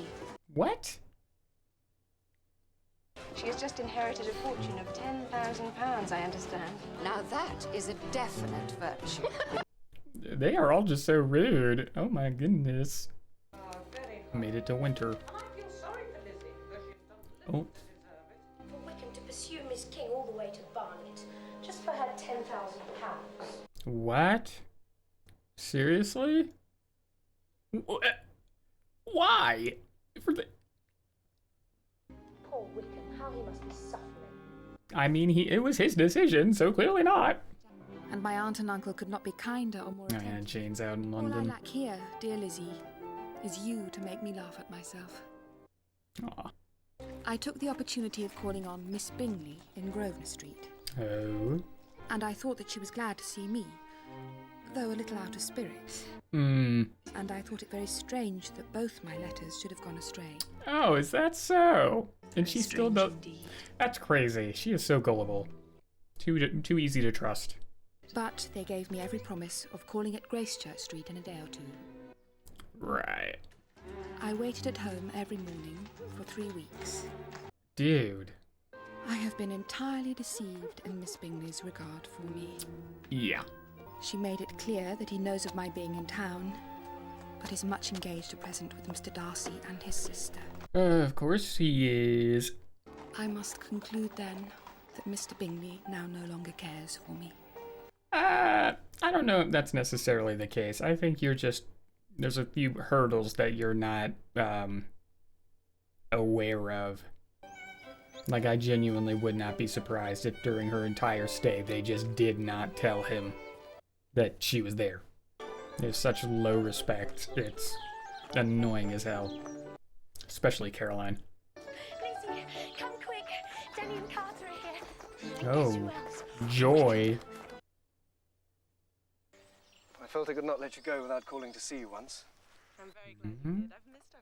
I hear I am to congratulate you on your forthcoming betrothal to Miss King. Okay. I guess she's just chill. I understand, as my younger sisters are not yet able to, that handsome young men must have something to live on as well as the plain ones. Very respectable opinion to have. Very mature. Had circumstances been different, Had old Mr. Darcy never had a son. If only. Full of these trials, as my sister Mary reminds us daily. Yeah, she does seem like the type to keep us humbled with that nihilistic approach. I sincerely wish you every happiness in the world. you're very forbearing. I flatter myself I am. At least she's honest. We'll always be good friends. I'm sure we shall, Mr. Wickham. Well, that's nice. Huh. We off to London, or are we gonna go visit, I never thought of what your poor parents will suffer in your absence. You just got the 3 hooligans. But I shall be happy to see Charlotte again. Yeah, okay. I should have thought you impatient to be savouring these delights. Of some delights, I Oh, believe, yeah. sir, a little goes a long way. Hard not to already have the entire mental picture of what they look like from Mr. Collins himself. I shall not hear 2 words of sense spoken together. Yeah. He's a good dad. Doing what he can. Supporting how he can. Oh, Lady Catherine must be very rich indeed. I believe so. Yeah. I believe so. Your sister has made a fortunate alliance. Yeah, always looking at it in a monetary light, huh? Although, to be fair, that's like everyone. Still got that same fit on. You gotta get a new wardrobe, brother. Mariah. Castle. Perhaps a new haircut, too. I am deeply honored to be able to make a humble welcome I to do you, love the Darcy. costume design, though. How you holding up? I am happy to see you, Elizabeth. And are you? The staircase, I flatter myself, is eminently suitable for a clergyman in my position, being neither too shallow nor too steep. That is simply phenomenal, sir. Though it is nothing, of course, to the staircases you will see at Rosings. Obviously. Staircases, because there are several, and each in its way very fine. We get it. And I trust that you will find it comfortable and convenient. Does look nice. Observe that closet, Cousin Elizabeth. What do you say to that? It is quite the closet. These shelves be fitted exactly as you see them there. Shelves in the closet. That's... Happy thought indeed. Isn't it? Nothing is too small to be beneath her notice. Is it not? It is quite the choice. She is a very attentive neighbour. Mm-hmm. Well, that is generosity itself. Is it not, Maria? So generous. I should say one of her ladyship's carriages. Oh my god, dude. He is just doing tricks. Like, I encourage him to be in his garden as much as possible. I bet you do. And then he has to walk to Rosings nearly every day. Oh. So often? Is that necessary? Vehemently. But I confess I encourage him in that as well. Why did you do this? He is mostly in his book room, which affords a good view of the road whenever Lady Catherine's carriage should drive by. And you prefer to sit in this parlour? What an obsession, man. It often happens that a whole day passes in which we have not spent more than a few minutes in each other's company. Not that bad. Quite content with my situation, Lizzie. Good for you, then. Hell yeah. Come into the dining room, for there is such a sight to be seen. Make haste! Oh my goodness. Who is it? Is it Catherine de Bourgh? He's nothing but Lady Catherine and her daughter. No, Lizzie, that's all Mrs. Jenkinson, not Lady Catherine, and with her is Miss Anne de Bourgh. I like her appearance. She looks sickly and cross. Yes, she will do very well. Make him a proper wife. For Mr. Darcy. That's crazy. Oh my... She's such a hater. Everyone at this show, they're all haters. Everybody's hating on someone. Mark the windows. There are 64 in all. Except Mr. Collins. Do not make yourself uneasy, my dear cousin, about your apparel. She will not be That's the good worse to of you know. for being simply dressed. She likes to have the distinction of rank preserved. An apothecary will serve your needs quite adequately. This show is more ridiculous than I was expecting. I can't lie. It's like every piece of dialogue. Well. Is this her? Yes, ma'am, and I am, believe me. Do you have brothers and sisters, Miss Bennet? Ma'am, I am the second of 5 sisters. Are any of your younger sisters out? Yes, ma'am, all of them. Out? Like out in the dating The pool? younger ones out before the older are married? Yes, ma'am, my youngest is not 16. Damn. Yeah, 15, yeah. It'd be very hard upon younger sisters that they not have their share of society. I love that look of the audacity on her face. You give your opinion very decidedly for so young a person. Pray, what is your age? 3 younger sisters grown up, your ladyship can hardly expect me to own it. Damn. I am not 1 in 20. 1 in 20. Mrs. Collins, did I tell you Lady Metcalfe's called Does that mean me yesterday to thank me 20? You have given me a treasure. Yes.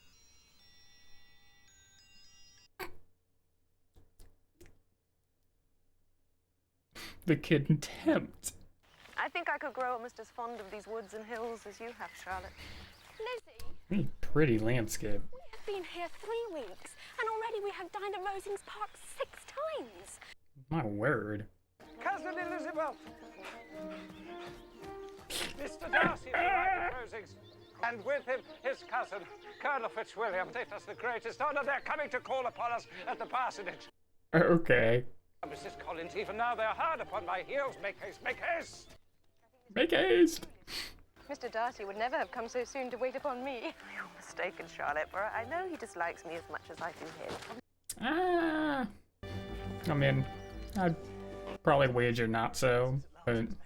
None of the praise has been exaggerated, I assure you. I can well believe that. Mr. Darcy is my severest critic. I hope we shall see you frequently at Rosings while we're there. I'm fond of lively conversation. My friend there speaks hardly a word when he comes into Kent. Does he do more so outside of there? But any relief would be profoundly welcome, I assure you.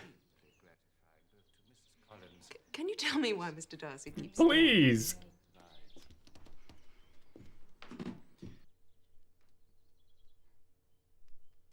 I hope that your family is in good health. Thank you, yes. Thanks. Is that gonna be it? My sister has been in town these 3 months. Have you never happened to see her? No, I have not had that pleasure. Okay. But, like, you knew she was here, right? I always believe in first impressions, and his good opinion once lost is lost forever. She just doesn't care if he hears at this point. So you see it as a hopeless case, is it not, Colonel Fitzwilliam? He just looks socially awkward. Like he's confused why his moody, broody persona isn't just making her flock to him, or some shit. He's like, I keep smoldering at her, why isn't it working? Gorgeous. That's quite the hat, old chap. I can tell you're rich because it's tall. Nice. Yeah. Another successful encounter.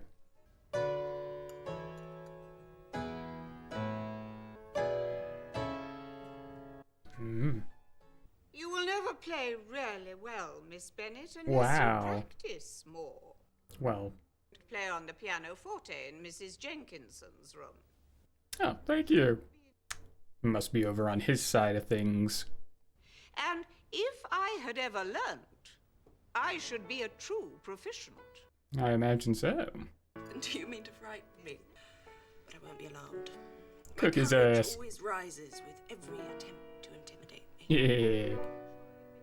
I know you find great enjoyment in professing opinions which are not your own. For it provokes me to retaliate and say somewhat of his behaviour in Hertfordshire which may shock his relations. Oh. Where he danced only 4 dances, though gentlemen were scarce and more than one lady was in want of a partner. I'm sorry to pain you, but so it was. I fear I am ill-qualified to recommend myself to strangers. I don't know, Darcy, they're cooking you. I have not that talent which some possess of conversing easily with strangers. He's just socially awkward. I do not play this instrument so well as I should wish to, because I would not take the trouble of practicing. You're perfectly right. You've employed your time much better. We neither of us perform to strangers. What are you talking of? Bennet, I must have my share in the conversation. Of course. Get in here. I'm sorry to be hard on any of our sex, but Mr. Darcy shows no inclination for her. But Lady Catherine is clearly determined to have him for a son-in-law, and she is not a woman to be gainsaid. Yeah, that would be... She seems not like the type that you could argue out of something like that very easily. Mr. Darcy. Hello there. You find me all alone this morning, Mr. Darcy. Intentionally. I was just writing a letter to my sister Jane in London, that is all. Why are you here? Yeah, sit down. I understand Mr. Bingley has not much idea for ever returning to Netherfield. It is probable that he may spend very little time there in the future. Really? I should not be surprised if he were to give it up as soon as any eligible purchase offers. Damn. You want to elaborate? Lady Catherine, I believe, did a great deal to it when Mr. Collins first came to Hunsford. I'm sure she could not have bestowed her kindness on a more grateful recipient. So true. Mr. Collins indeed. appears extremely fortunate in his choice of wife. It is a good match for her as well. Yeah. And what is 50 miles of good road? Yes, I call it a very easy distance. He's used to farther. It is possible for a woman Further. to be settled too near her family. Yes, exactly. You would not wish to be always near Longbourn, I think. I shall trespass on your time no longer. Longbourn. Is that... No, please don't trouble yourself. Is that like where he lives? That's the only thing I can think, and that's why it made both of them look awkward. I've been making the tour of the park. Shall we take this way together? With pleasure. Why not? Looking like Willy Wonka. Sisters? Oh, yes, I believe Darcy does take care of him. Definitely keeps him grounded. He congratulates himself on having lately saved Mr. Bingley the inconvenience of a most imprudent marriage. Hmm? I understand there were some very strong objections to the lady. I do not see what right Mr. Darcy had to determine and direct in what manner his friend was to be happy. Surely it wasn't, you know, about Jane. We know none of the particulars. Perhaps there was not much affection in the case. Well, perhaps not. Miss Bennet, are you unwell? A sudden headache. Hmm. Perhaps I've walked too far today. Hmm. And I am quite sure when all the circumstances are fully explained to Lady Catherine, she will not be angry. Oh. Thank goodness. That is what I was worried about. On which her ladyship has impressed upon me with sovereign importance her punctuality. God. Okay, but like, why? Surely it's not about Jane, because why the hell would Mr. Darcy do that? That doesn't make sense. Forgive me, I hope you're feeling better. Yeah, thanks. Come on in. Will you not sit down? He's always so erratic when he's walking around. Alright, dude. Got something on your mind?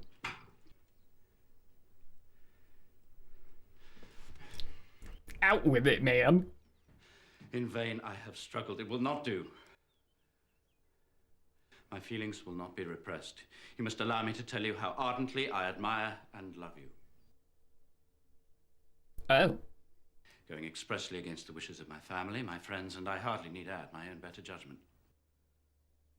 I see. The relations between us must be regarded as a highly reprehensible connection. Indeed, as a rational man, I cannot but regard it as such myself, but it cannot be helped. I see, indeed. A passionate admiration and regard, which despite all my struggles has overcome every rational objection. But she's, you know... To relieve my suffering and consent to be my wife. Wow. After what she just heard, though. In such cases as these, I believe the established mode is to express a sense of obligation. Normally. But I cannot. I have never desired your good opinion, and you have certainly bestowed it most unwillingly. I'm sorry to cause pain to anyone, but it was most unconsciously done, and I hope will be of short duration. Yikes. And this is all the reply I'm to expect. And I might wonder why, with so evident a desire to offend and insult me, you chose to tell me that you like me against your will, against your reason, and even against your character. It was a bit, you know... Tempt me to accept the man who's been the means of ruining the happiness of a most beloved sister. Finally. Oh my goodness. Please, explain. Figure, let's, you know... I need your side of things. I have no wish to deny it. I did everything in my power to separate my friend from your sister, and I rejoice in my success. But it is not merely that on which my dislike of you is founded. It was decided when I heard Mr. Wickham's story of your dealings with him. How can you defend yourself on that subject? Please. You take an eager interest in that gentleman's concerns. You have reduced him to his present state of poverty, and yet... Was he, like, expecting more than he actually was gonna get, and he was lying or some shit? And this is your opinion of me. My faults by this calculation are heavy indeed. Yeah. He's like, I get it now. Had I concealed my struggles and flattered you, but disguise of every sort is my abhorrence. Yeah, he is pretty straightforward himself. Could you expect me to rejoice in the inferiority of your connections? To congratulate myself on the hope of relations... The motive of your declaration merely spared me any concern I might have felt in refusing you. You could not have made me the offer of your hand in any possible way that would have tempted me to accept it. I don't doubt that. I had not known you a month before I felt you were the last man in the world whom I could ever marry. Golly. You've said quite enough, madam. I perfectly comprehend your feelings. Please forgive me for having taken up your time and accept my best wishes for your health and happiness.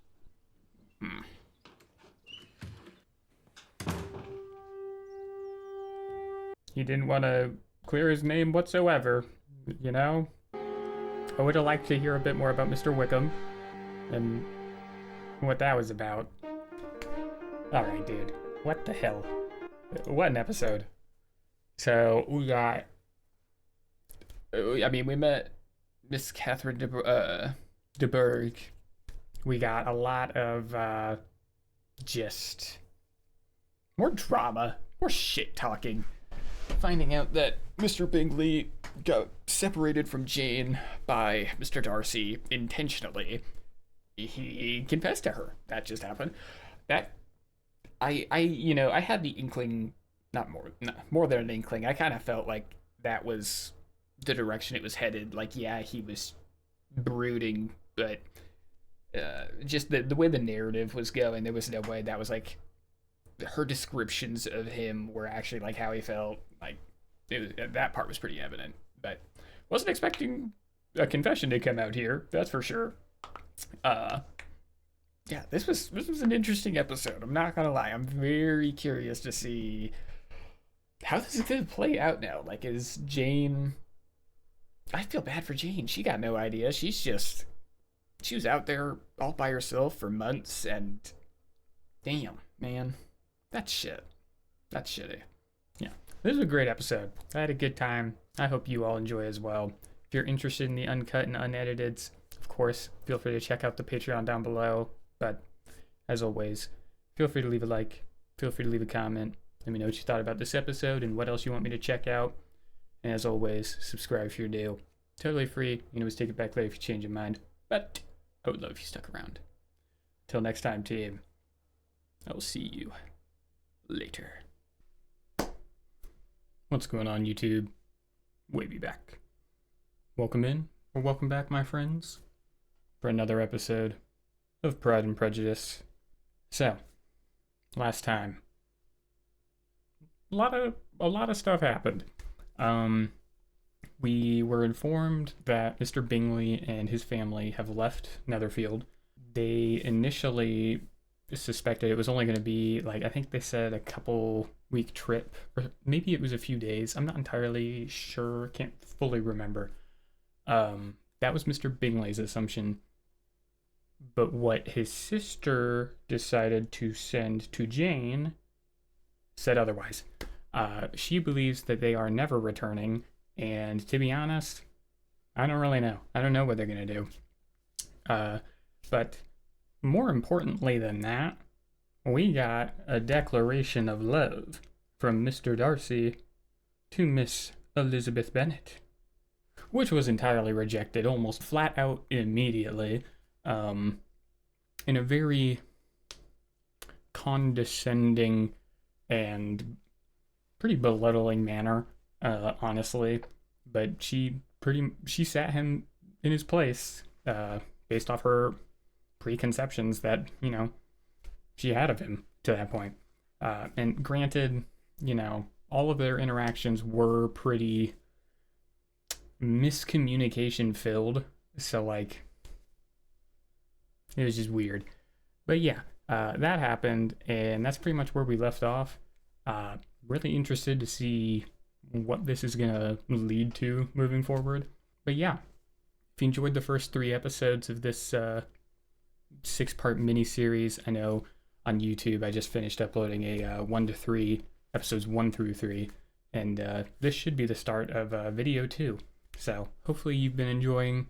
And as always, if you're interested, feel free to check out the Patreon link down below if you want to see any uncut and unedited reactions from this channel.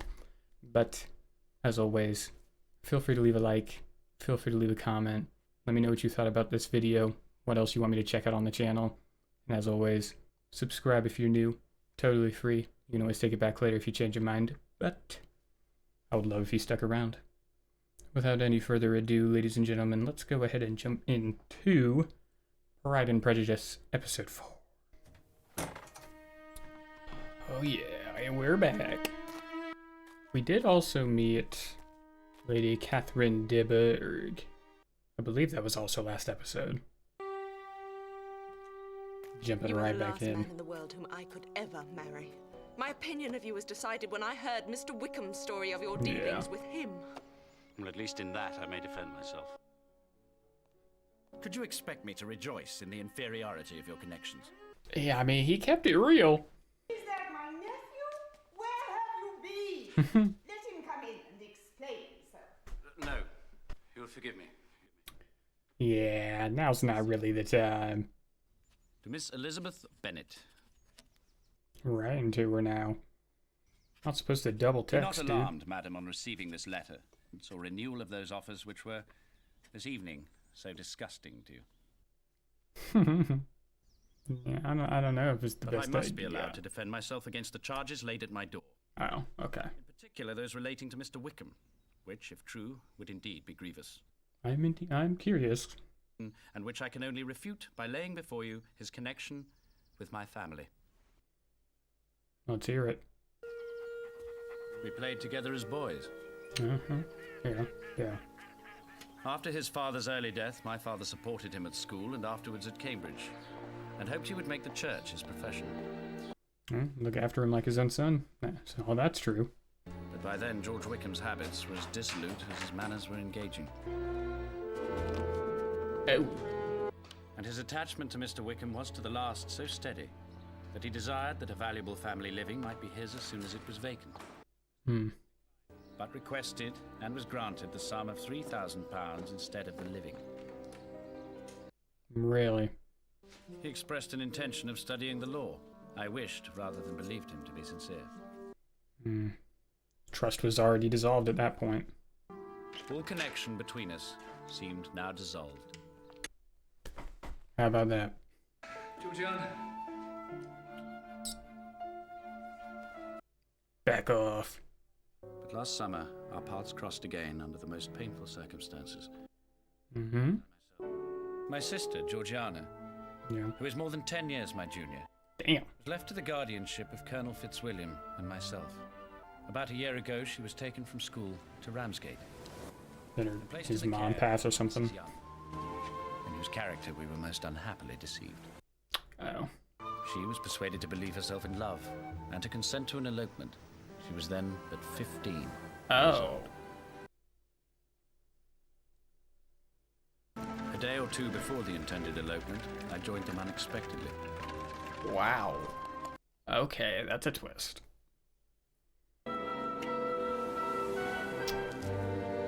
She acknowledged the whole plan to me at once.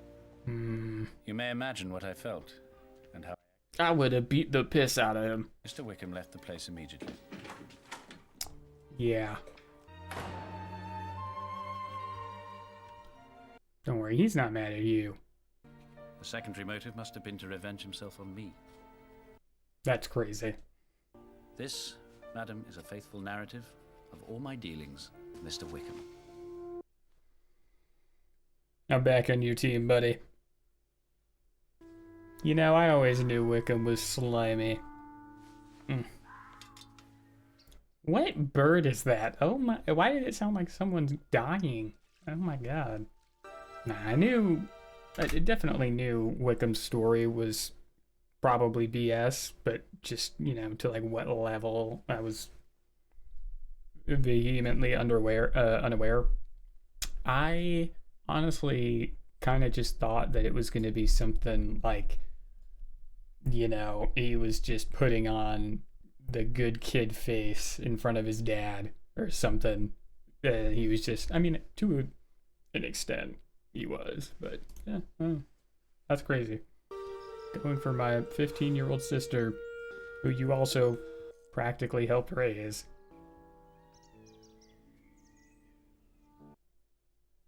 Fresh air and exercise is all I need. The woods around Rosings are so beautiful at this time of year.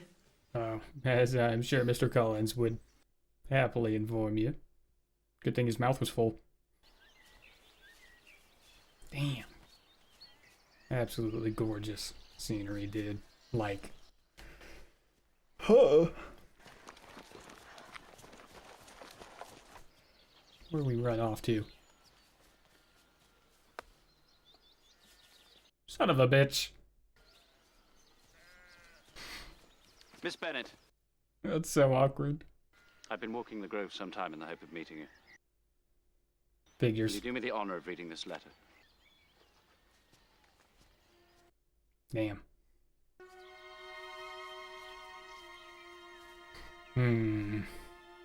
What's she gonna think? And for its truth, I can appeal to the testimony of Colonel Fitzwilliam, who knows every particular of these transactions. Okay. Scenes might arise unpleasant to more than myself. Yeah. That part made it really evident. I detached Mr. Bingley from your sister. I have no wish to deny this. True. Yeah, he did do that too. But it was not until the dance at Netherfield that I suspected a serious attachment. So, why? I did not detect any symptoms of peculiar regard. This convinced me that her heart was not likely to be easily touched. I did not believe her to be indifferent because I wished it. I believed it on impartial conviction. Believes if she didn't like him as much as he liked her, basically. Eve, Mr. Darcy came here. Yes, but he went away again directly, but the Colonel waited for you for over half an hour. I know they were both gone out of the country. Really? Why would the Colonel sit there for half an hour? I assume just to As to my shout out his objections to boy. the marriage, with the total want of propriety so frequently betrayed by your mother, your younger sisters, and even occasionally your father. And you know that will throw the girls into the path of other rich men. Yeah, if I was hearing that shit, I wouldn't want that to be my family, to be honest. There I engaged in the office of pointing out to him the certain evils of his choice of your sister as a prospective bride. Evils? Not difficult to convince him of your sister's indifference to him. I cannot blame myself for having done thus much. Well, he is a people pleaser. Yes, I'm sure you do not blame yourself. Hateful man. There is but one part of my conduct in the affair on which I do not reflect with satisfaction. Oh. That is that I concealed from him your sister's being in town. I figured that was the case. But I thought it was going to be his Perhaps this sisters concealment was that did that. On this subject, I have nothing more to say and no other apology to offer. It was pretty scummy. I'd be pretty pissed. Can't really rock with you on that one. But, I mean... Shit. Dude, I'm getting too invested in this. Man. Where do I land on the Darcy to Elizabeth spectrum here?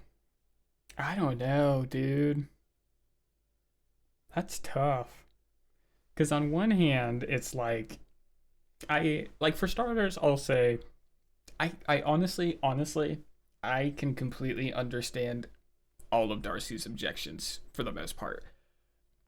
Based off his experience and, his apparent upbringing, how he was raised, just the manner in which he was raised, how he already previously viewed this class of people was, he already viewed them as beneath him. Like, just flat out.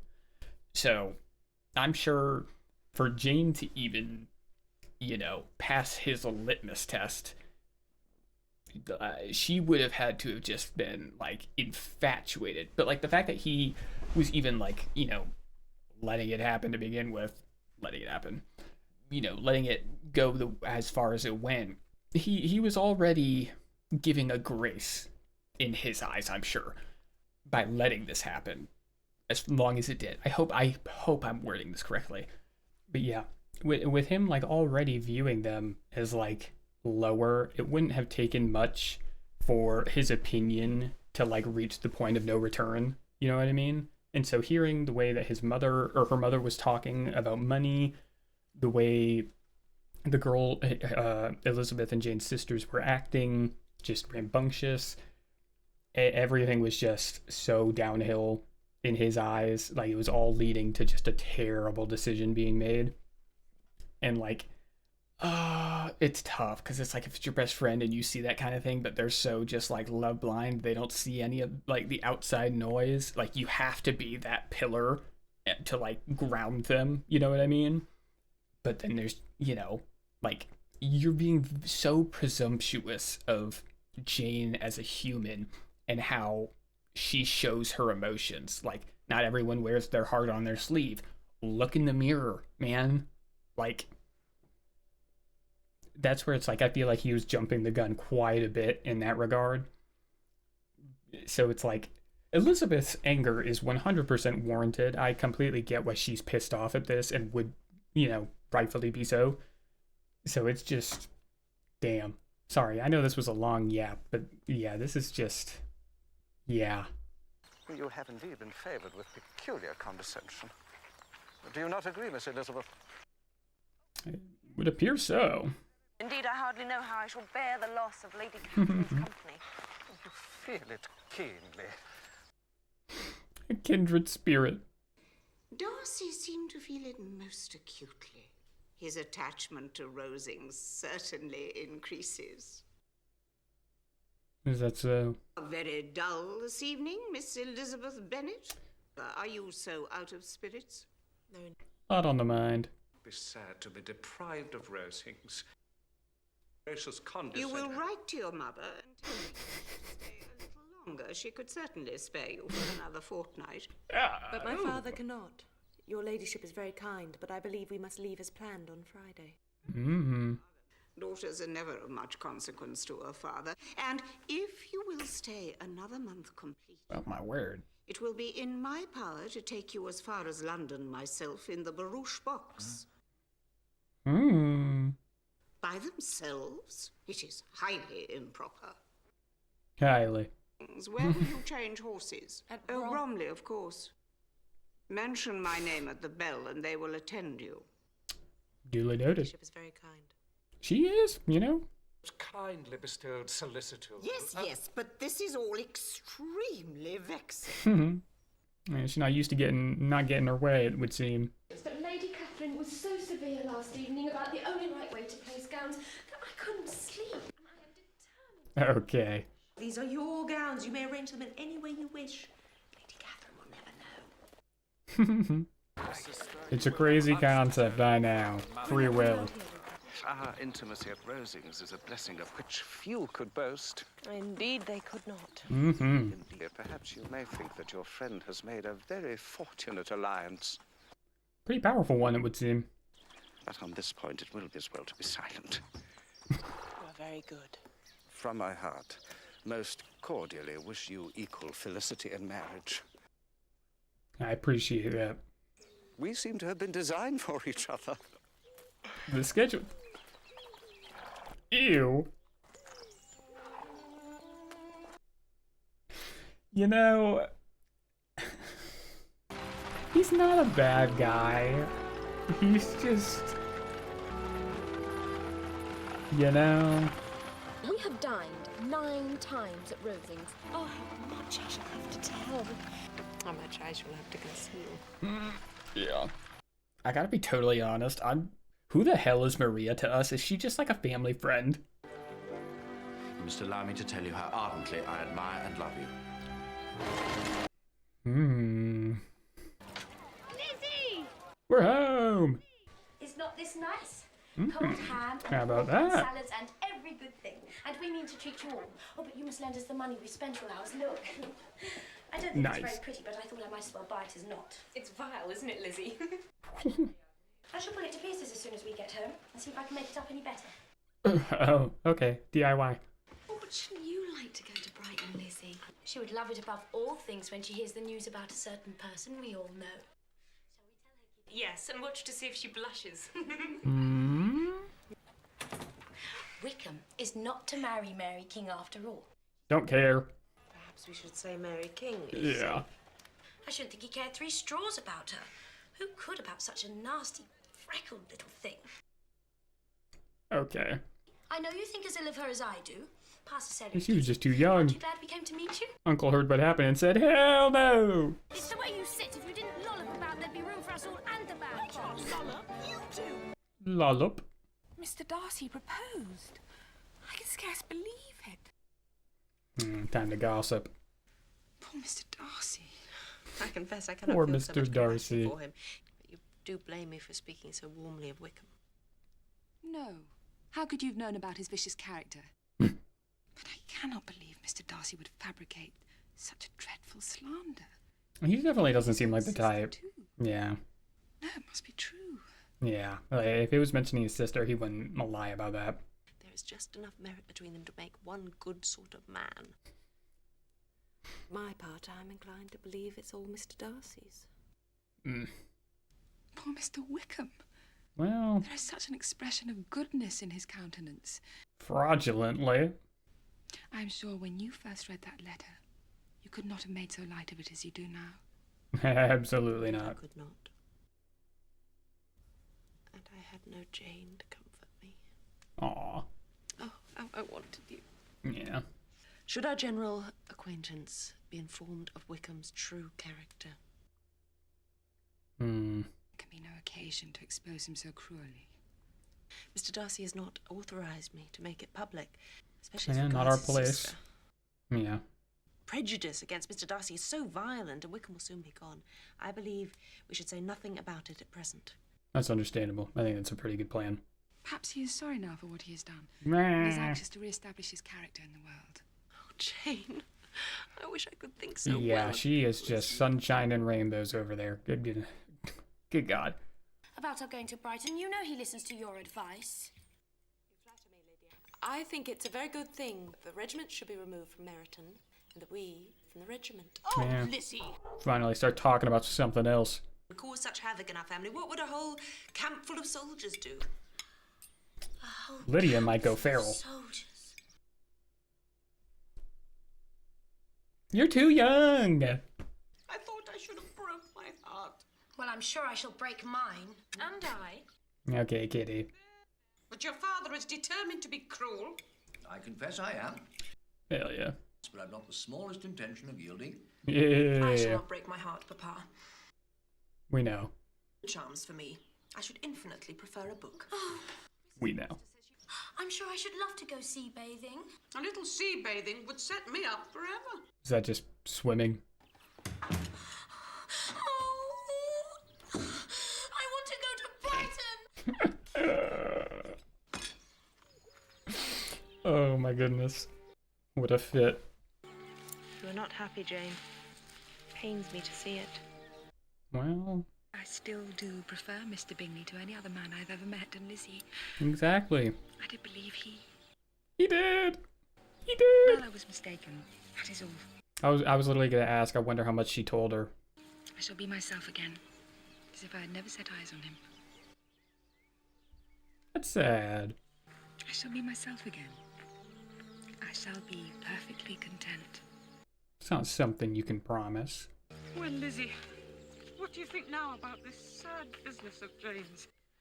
I cannot... If he should come back to Netherfield, though. I think there's little chance of that, Mamma. Yeah. No one wants him to come. I don't know about that. Always say he used my daughter extremely ill. Oh my goodness. My comfort is she will die of a broken heart, and then he'll be sorry for what he's done. That's your comfort. The Collinses live quite comfortable, do they? And I suppose they talk about having this house too when your father is dead. Are you ever happy? State that is not lawfully their own, so much the better. Yeah. I should be ashamed of having one that was only entailed upon me.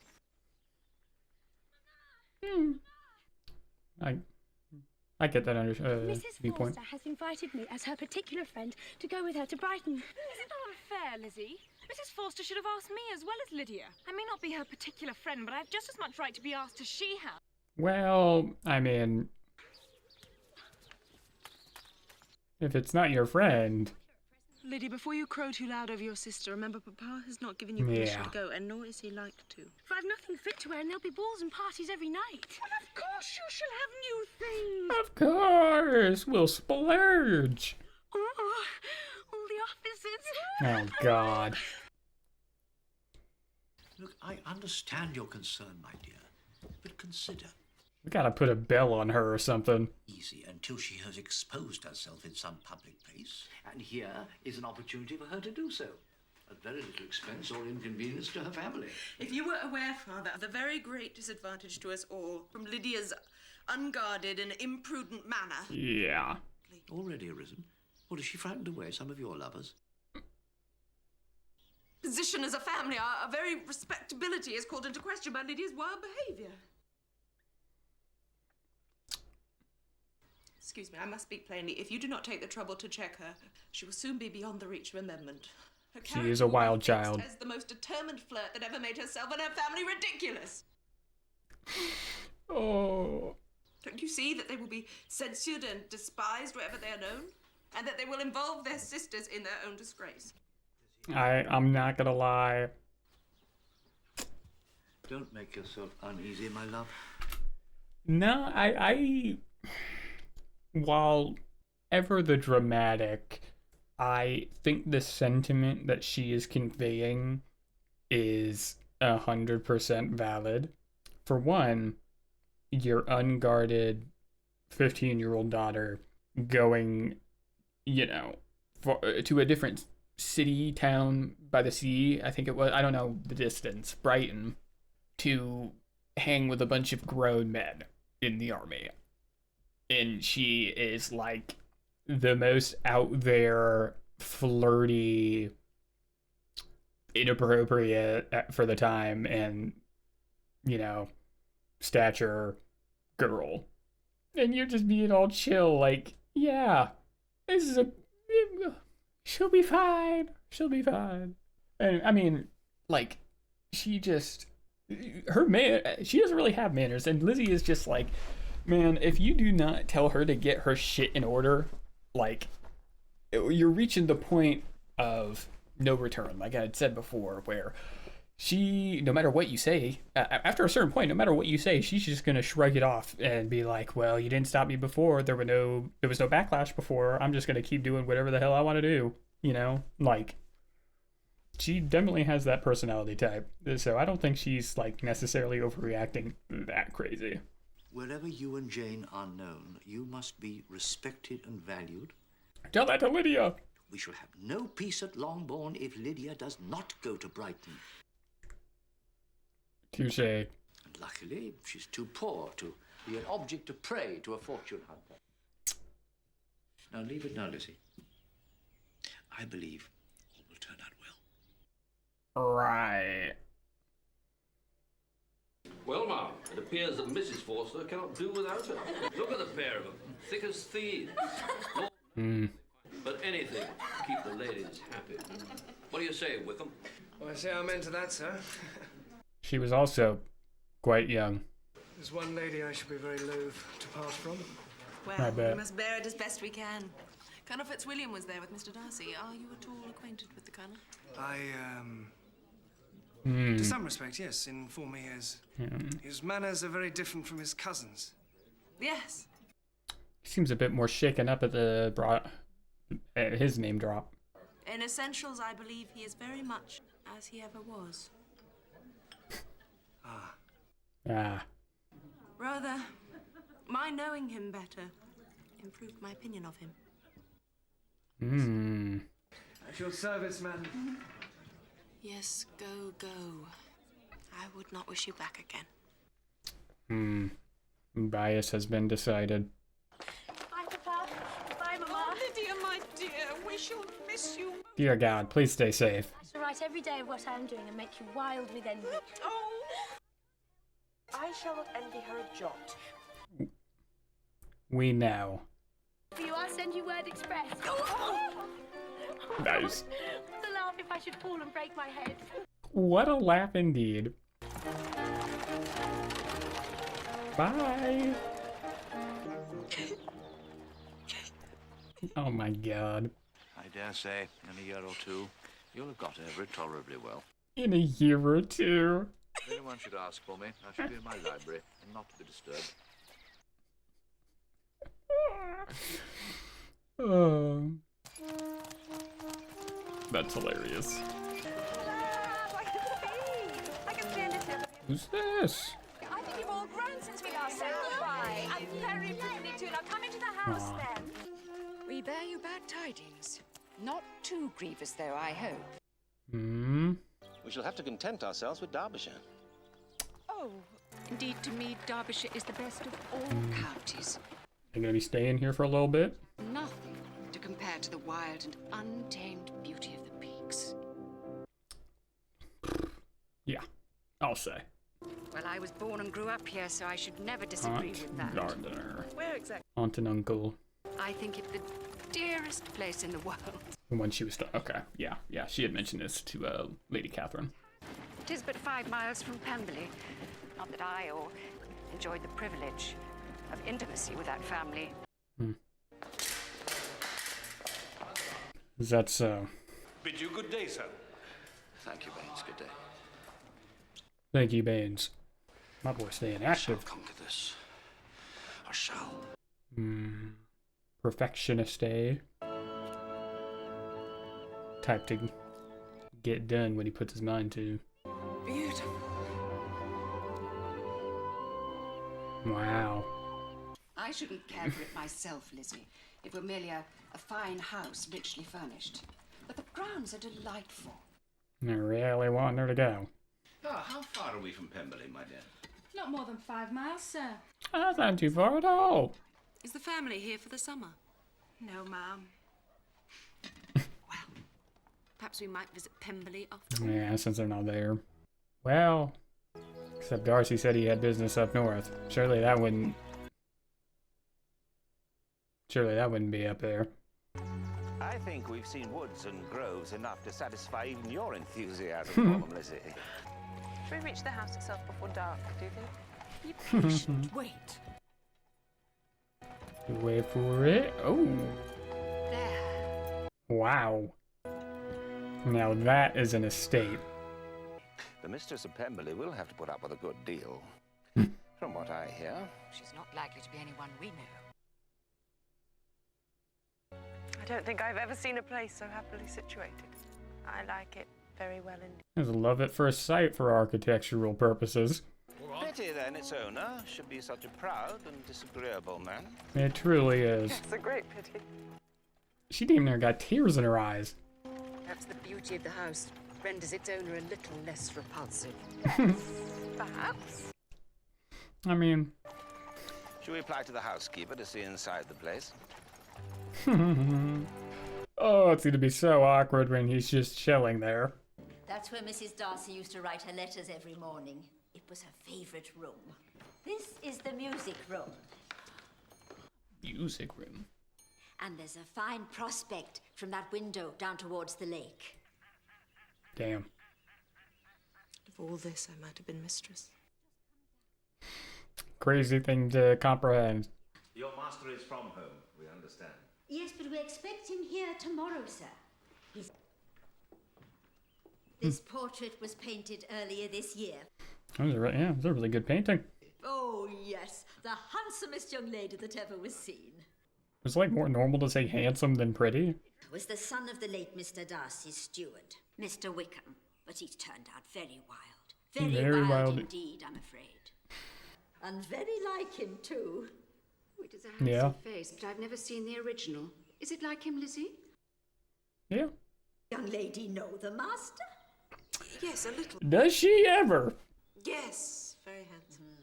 I'm sure I know none so handsome, nor so kind. Really?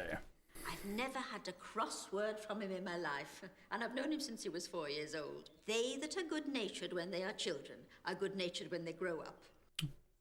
I mean, yeah. The best landlord and the best master. Damn. Ask any of his tenants or his servants. Some people call him proud, but I fancy that's only because he don't rattle away like other young men do. Yeah, he's just misunderstood to a pretty heavy extent. This way, sir, if you please. This is really nice. Consistent with his behaviour to poor Wickham. Perhaps we might have been deceived there. That's not likely, is it? Not likely at all. Uh-oh. Are we like... We're not gonna get in trouble for this, are we? What? See the clopped up mud.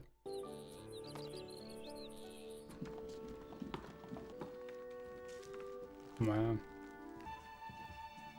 There. Are they gonna like see him through a window or something? Are you about to bathe in the pond or something? Very nice artist's rendition.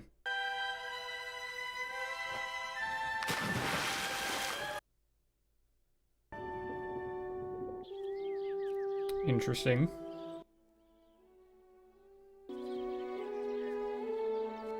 These grounds are crazy.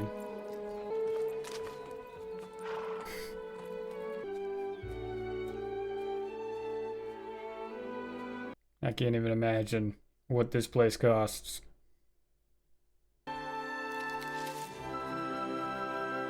How about that? Mr. Darcy. Hey. We understood all the family were from home, or we should never have presumed. I returned a day early. Excuse me, your parents are in good health. I'm glad to hear it. Mm-hmm.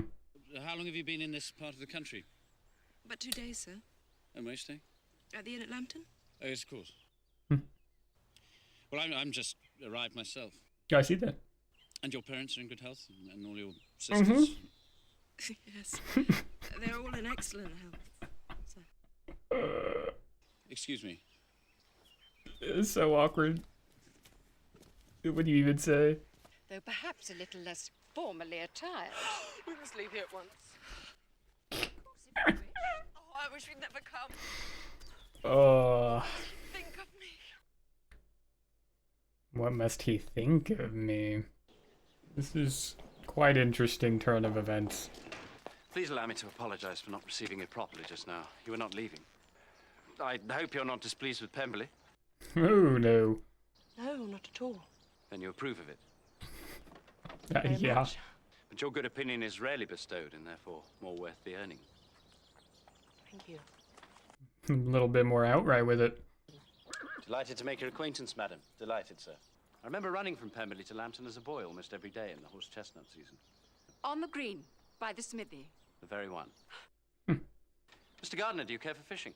Indeed, Who the hell is this? And if you have time, sir, you must come and fish in my trout stream. Or there are carp, tench, and pike in the lake here if your bent runs to court. I shall be happy to provide you with rods and tackle, show you the best. Because they're friends of hers, Let us walk down now. he's locking the fuck in. There's a place down there where we used to pull them out. Is this the proud Darcy you told us of? I'm as astonished as you. Yeah, I don't know who the hell this What is. affected this transformation? Can you not? That's hilarious. They both switched up so heavily. She started worrying about his opinion. He started talking. Pray, continue. They will join me tomorrow. Hmm. And among them are those who claim an acquaintance with you. Oh. It's Mr. Bingley and his sisters. Is that so? No, indeed. There's the other person in the party who more particularly wishes to know you. Do I ask too much to introduce my sister to you? Oh, wow. I should be very happy to make her acquaintance. Thank you. Look at them progressing without actually progressing. I hope we shall meet again very soon. Good day, Mr. Gardner. Good day, Miss Bennet.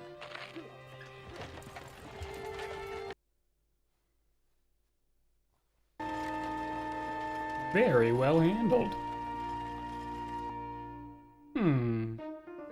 I really like that ending. There's episode 4. All right. That was a great episode. That was very entertaining, especially the ending. Obviously, it was very clearly leading up to them having that awkward interaction at his estate. But just seeing the growth between the two of them, just in regards to each other, is it's very nice to see. I don't know.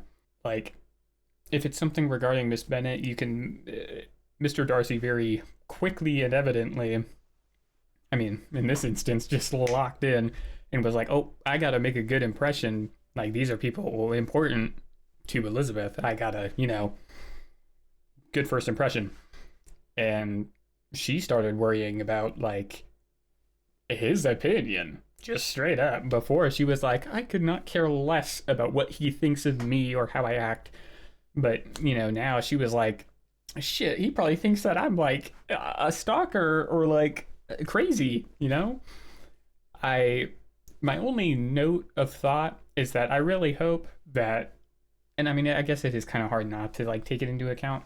I just don't want his estate and his money to be, the swaying factor for why she inevitably is like, maybe he's not so bad. You know what I mean? But outside of that, this was an amazing episode. Obviously, I got to see more Wickham, saw a bit more his backstory with Georgiana and what happened there. No. Bad. It's weird. I guess, you know, the times. I guess.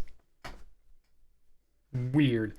But had a great time. Love this episode. Hope you guys enjoyed too. Can't wait for next week. Only got 2 episodes left. Sadly, it's coming to a close soon. But if you're interested, feel free to check out the Patreon link down below. And as always, feel free to leave a like.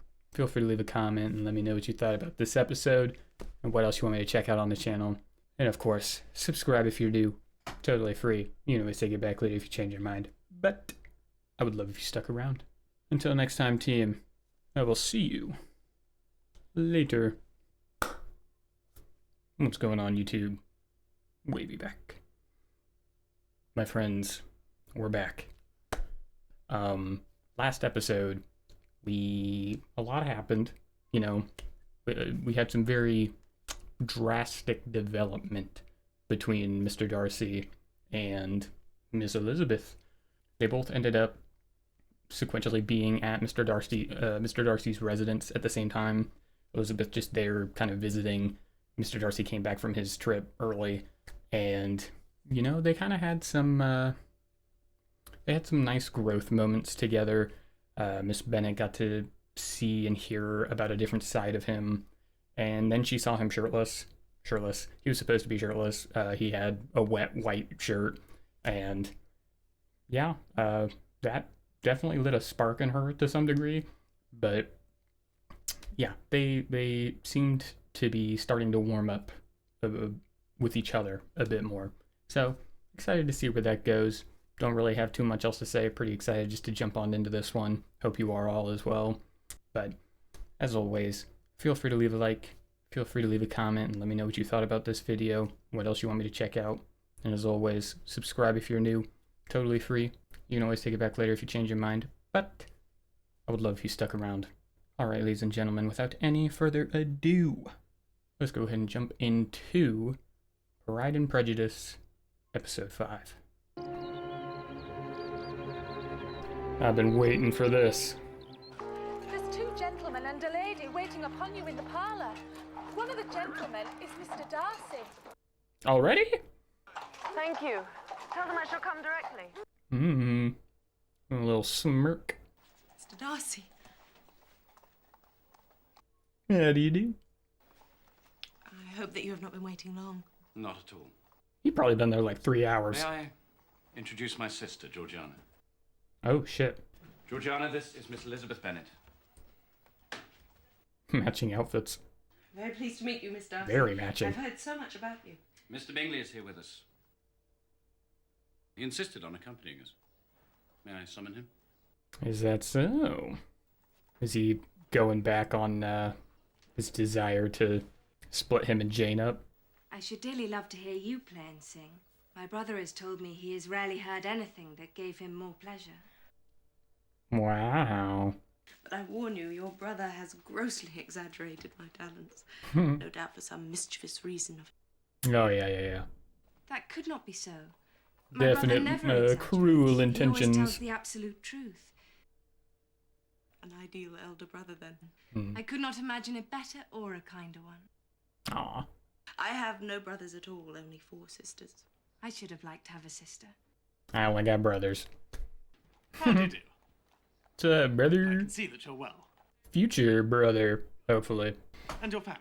Very well, sir. Yes? He's like, and Jane? Are all your sisters still at Longbourn? My younger sister is at Brighton. Ah. Jane is still there. She's not taken. It is too long since I had the pleasure of speaking to you. It must be several months. It is above 8 months at least. Oh. We have not met since the 26th of November. Wow. I don't think I can remember a happier time than those short months I spent in Hertfordshire. Wow. You and your aunt and uncle would be our guests at Pemberley for dinner. Would tomorrow evening be convenient? Well, how about that? And shall we hear you play? If you insist upon it. Yes, you shall. Why do I just feel so giddy. I'm just happy for him. Look at my guy. The woman he's in love with is getting along so well with his sister, who he loves so dearly. He couldn't ask for anything better.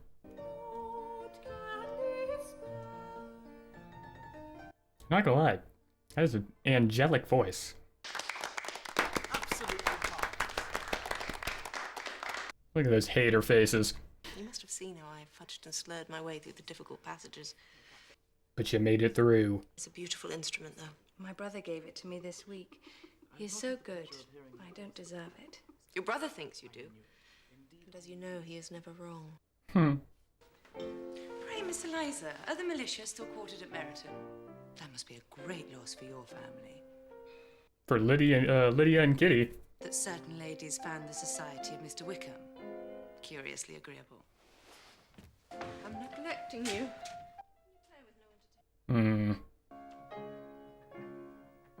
Always trying to stir shit up. Yeah. No need to get into a ruffle. It's like as soon as he sees her, he just calms down. Real.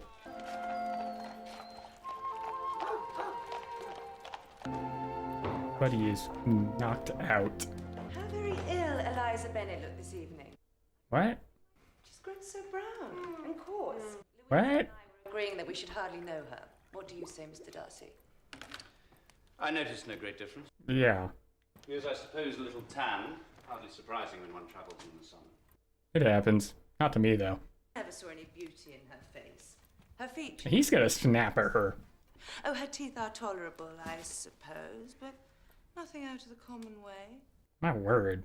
In her air altogether, there's a self-sufficiency without fashion. Even Mr. Bingley's like, what is happening? How amazed we all were to find her reputed beauty. So jealous. I particularly recall you, Mr. Darcy, saying, she a beauty?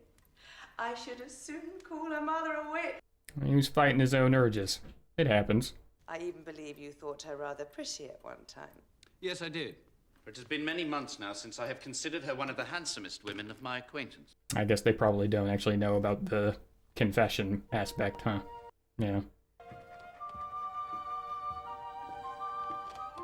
You smiling?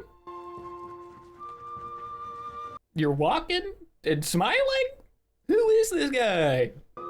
Crazy what being in love does to somebody. You gonna try to play? No. Imagine having to mow that lawn. Pre-riding mowers too? Good God. Oh, rich boy hat's on. Man, such beautiful scenery. 2 letters from Jane. At last. I've been Oh. wondering where we had... This one was misdirected at first. Wrote the direction very ill indeed. How so? Your uncle and I will walk to the church and call back for you in an hour. An hour? Must be a slow reader. I hope your journey has been as delightful as you anticipated. We all miss you. Our father most of all, I believe. Yeah, I bet. My nephews and nieces have commandeered almost every moment. Mama. Just realized she said nephews and nieces. Since writing the above, something has occurred of a most unexpected and serious nature. Be assured we are all well. What I have to say relates to poor Lydia. Oh no. An express came at 12 last night. Oh, Mr. Bennet, what is it? Are we to be murdered in our beds? Yeah, I think they're gonna bang on your door beforehand. The letter was from Colonel Forster to inform us that Lydia was gone off to Scotland with one of his officers. What the hell? With Wickham. Oh, Lydia! Oh, Mr. Bennet, we are all ruined. You will imagine our surprise and shock. To Kitty, however, it does not seem so wholly unexpected. Well, duh. I am very, very sorry. Lydia's a little freak. She wanted to get out and see the world, but god damn it, I Mr. will do my Wickham. best, and that his character has been misunderstood. I wish I could believe it. After everything, it's not that hard. His choice is disinterested, at least. He must Is know it that our spiteful? father can give him nothing. Yes, that is true. just like an indirect way of getting at Mr. Darcy? Marry Lydia? Or I guess There is getting... one lady I should be very loath to part from. We expect them soon. Return from Gretna, man and wife. I shall write again as soon as I have news. Uh-huh. My dearest Lizzie, I hardly know what to write, but I have bad news. More? Imprudent as a marriage would be, we now fear worse. That Wickham never intended to marry Lydia at all. Okay. I cannot think so ill of him. Again. Poor Lydia. Yeah. That's tough. She was then but 15 years old. Literally, yeah. He's just a freak. Clapham, and to London our father He has likes gone with young Colonel Forster girls. to try to... That's why he went after that redhead, I too. beg you all to come here. I would assume. If you please, Mum. Hey, man. Would you have Mr. and Mrs. Gardner fetched here at once? They walked in the direction of... The church. The church. Way to take initiative, Darcy. You are not well, man. Not call a doctor. No, I am well. Yeah, no, it's not like physical pain. There's nothing the matter with me. I am quite well. I'm only distressed by some dreadful news which I've just received. No. If anyone would understand what you're going through right now. My younger sister has thrown herself into the power of Mr. Wickham. Yeah. You know him too well to doubt the rest. She has no I can only imagine no connections. that just like reignited a flame of like probably hatred in him. But I think that I might have prevented it. Especially since it's against Elizabeth now. But is it certain, absolutely certain? Oh, yes. They were traced as far as London, but not beyond. Hmm. My father has gone to London, and Jane writes to beg my uncle's immediate assistance. Hmm. But what can be done? I know very well that nothing can be done. Just running around trying to find her. How is such a man to be worked on? How are they even to be discovered? Hmm. I don't know. Our whole family must partake of her ruin and disgrace. God damn. Feels a tad drastic. I mean... I'm afraid you have long been desiring my absence. This unfortunate affair will, I fear, prevent my sisters having the pleasure of seeing you at Pemberley today. Probably. And if you would be so kind as to conceal the unhappy truth as long as possible. You may be assured of my secrecy. I shall leave you now. Yes. Thank you. Hmm. Goodbye.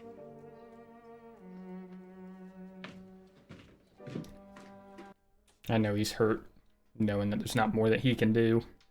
I shall never see him again. Oh. Damn. Even if what you say of Wickham is true, I still cannot believe this. Yeah, I can. We must not assume the worst. It may yet be that this is all a misunderstanding. Just a non-stop strip of misunderstandings surrounding Mr. Wickham, huh? Why would any young man form a design against a girl who's by no means unprotected or friendless? Look at it any way you like. The temptation is not worth the risk. Hmm. Not perhaps of risking his own interest, but I do believe him capable of risking everything else. It definitely feels like some form of... like there's an ulterior motive of contempt, you know? I just don't know... I mean, to me, at least, this was literally my biggest worry, more than anything, when Lydia went off to that party with all those officers. I can't believe their parents even allowed that, and just how Mr. Bennett was like describing everything. Oh, she's just a silly girl. She's surrounded by officers. She'll be fine. What's the worst that can happen? A lot. There's a lot that could happen. Like, realistically, this isn't even technically the worst thing, but this is pretty bad, man. Like, in this era especially, there's no way to track her, no way to know where she goes outside of word of mouth, and that's just assuming that the word of mouth you're getting is accurate.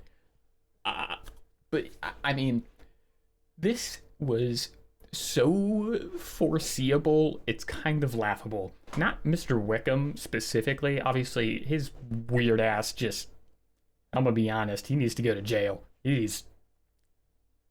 know what he is. At least that's, for whatever reason, the way he's portraying himself. Why does he not want a woman his age? Stop it! But, like, dude, Lydia, for a 15-year-old girl, she is just this, like, energetic, attention-seeking, like, idealistic romanticizer who is just, like, her mind, the only thing she was thinking about, as long as we have known her, is men, dancing, partying, and finding a husband. Those 4 brain cells are all she's got. She doesn't give a shit about anything else. That we've seen. Obviously, she's, she would be much more complex as a character and person as a whole, but from what we've seen, that is just how her brain operates. She doesn't give a shit about anything else. She cares about her family, sure, but, like, in terms of entertainment and what she's, like, aspiring for, that was it. So the idea that this is, like, such a shock that something like this could happen and that they had no precautions or measures taken, or you're all stupid. Ridiculous. Very good, Georgiana. Very good. You are very... Why is he always dead on the couch? I sincerely hope you're not pining for the loss of Miss Eliza Bennet. What? Excuse me. Why does she keep pushing that button? Are you stupid? Genuinely? Like, are you just stupid? What favor do you think this gains you? Every time you, like, bash on another woman in front of him, do you think that makes you look good? It doesn't. It doesn't work in real life. You never look good doing that. No one does. You look like an ugly, spiteful bitch. I'm so glad to see you. Welcome home. Then to tell us he has arrived in safety. That's good. I've been asking for you every 5 minutes since daybreak. And how is she? Oh, Jane, how much you must have gone through. I'm so happy to see you, Lizzie. Oh, I'm glad they've got each other back, you know. Oh. Hi, Mom. I blame those Forsters. I am sure there was some great neglect on their part. For What? she is not the kind of girl to do that sort of thing. Stop saying that. Yes, she is. And now here is Mr. Bennet gone away.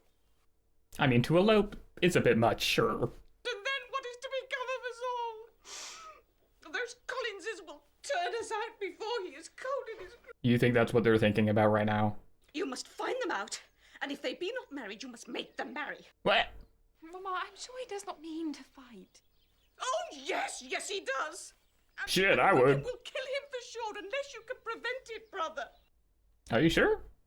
I don't know. I kind of trust in Pops. Such spasms in my side and pains in my head and beatings. You're just going through it. I get no rest either night or day. I get it. And tell Lydia not to give any directions about wedding clothes till she has seen me. Why are you... Wait.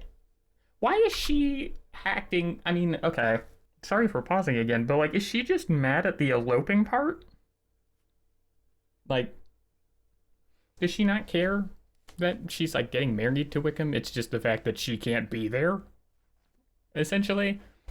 And I guess, I mean, she doesn't want to, like, have her run away from home, per se, like, the eloping aspect, but God, she sucks. And then to say, don't talk about dresses until I'm there. But we must stem the tide of malice and pour into each other's wounded bosoms the balm of sisterly consolation. Right. Thank you, Kitty. And that's the first kind word I've had from anyone since Lydia went away. For it is not as if I have done anything naughty. You know, like, two peas in a pod. Unhappy as the event must be for Lydia, we must draw from it this useful lesson. That loss of virtue in a female is irretrievable. Nerd. For a woman's reputation is no less brittle than it is beautiful, and therefore we cannot be too guarded in our behavior towards the undeserving of the other sex. Yes. I mean, she's nerding the hell out, but, like, I hear what she's saying. I shouldn't say she's a nerd. She's well read. Tell me everything about it that I have not already heard. Uh-oh. Lizzie, I feel I am to blame. For it was I who urged you not to make Wickham's bad conduct known. Now poor Lydia is suffering. I am to blame. No. You are not to blame. Why don't we blame... Mr. Darcy or anyone else deceived by Wickham. Why don't we just blame Mr. Wickham? You have nothing to blame yourself for. Others are culpable, not you. She wrote a note for Mrs. Forster before she went away. Oh. My dear Harriet, I cannot help laughing myself at your surprise tomorrow morning, as soon as I am missed. I am going to Gretna Green, and if you cannot guess with whom, I shall think you a simpleton. It will make the surprise all the greater when I write to them and sign my name Lydia Wickham. Oh, hell nah. Thoughtless, thoughtless Lydia. What a letter to have written at such a brother. moment. Yeah. Oh, poor father. I never saw anyone so shocked. He could not speak a word for fully 10 minutes. I would have... Man, if that was my daughter, I would have been on the next train to London. Assistance is impossible and condolence insufferable. Let her triumph over us at a distance and be satisfied. Lizzie, that is unkind. Let her get what she deserves, she said. I'm sure she meant well. Perhaps she did. I don't know, it is kind of a tone-deaf letter. Jane, do you not see that more things have been ruined by this business than Lydia's reputation? Yeah. This was indeed incredibly selfish on her part. No denying that. I have stayed too long. I shall leave you now. She's missing him. Come in. I thought you would not be in bed yet. I've been thinking about what you said this afternoon. I was angry and upset. It was valid. You meant, I suppose, that you and I, and Mary and Kitty, have been tainted by association. That our chances of making a good marriage have been materially damaged by Lydia's disgrace. I mean, I wouldn't say that's necessarily true. Now I should say they're non-existent. I mean, no one will solicit our society after this. Mr. Darcy made that very clear to me. Does he know our troubles? He does. Yeah, why don't you express what happened? After I'd first read your letter. But he made it very clear he wanted nothing more than to be out of my sight.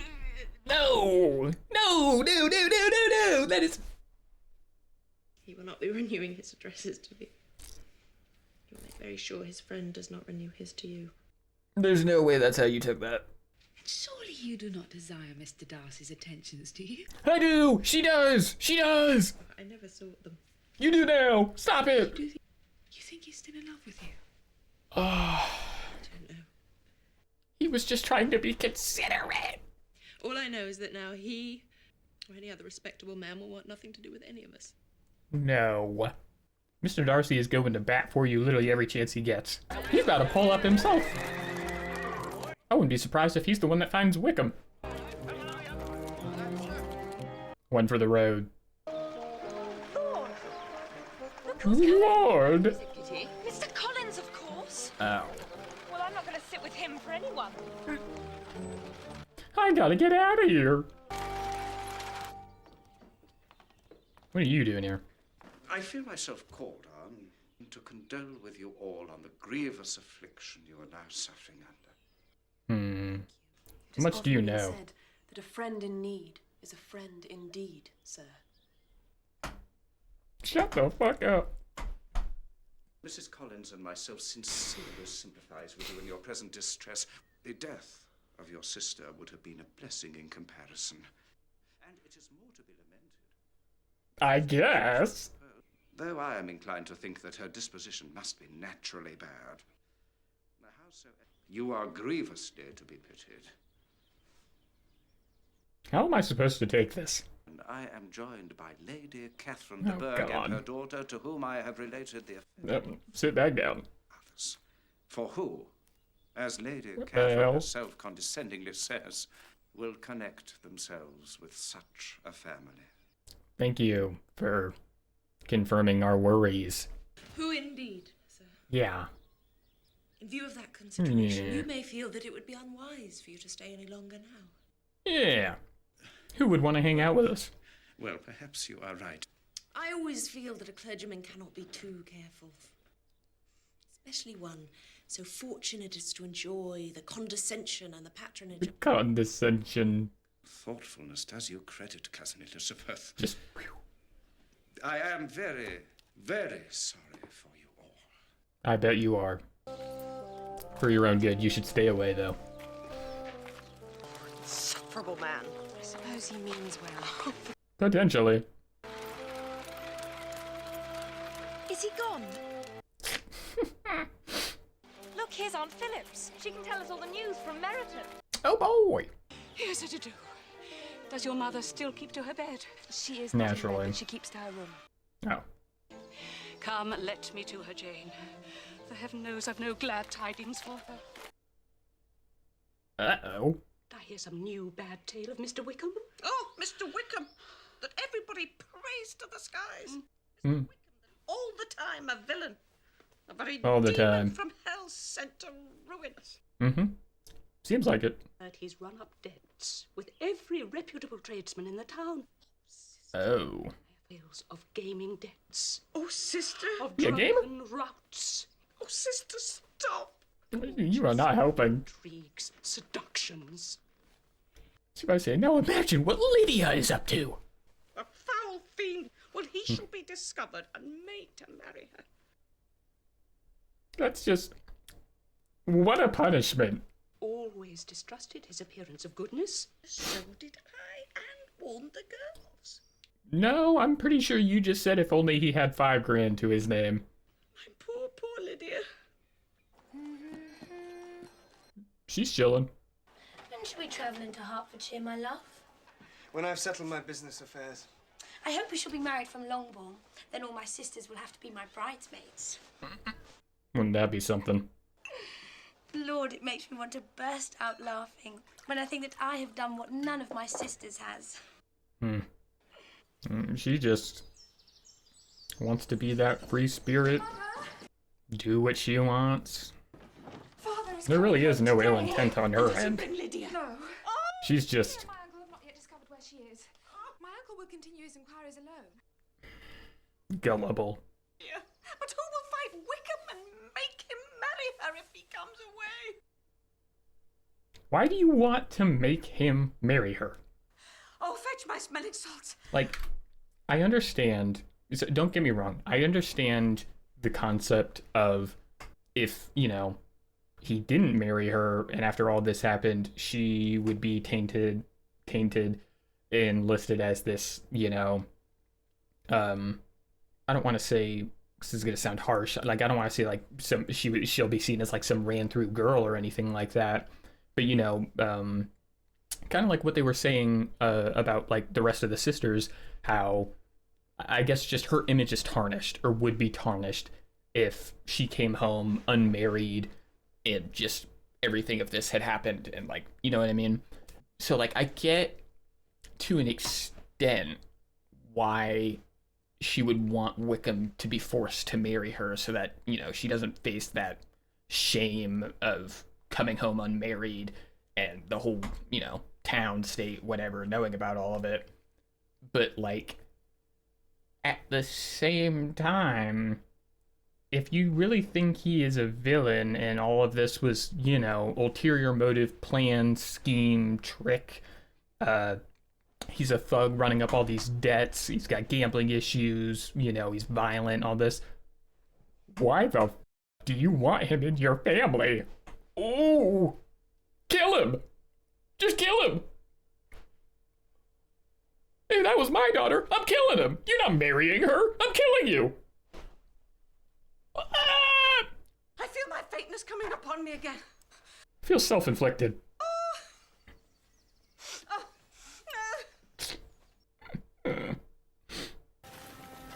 Sorry, brother. Yeah. Came up empty-handed. And no, for a dad, that would just be so heartbreaking. And I mean, just for parents, but I don't know. As a guy, I just see it, you know, from the dad's perspective, just trying to imagine my own little girl doing something like that if I had one.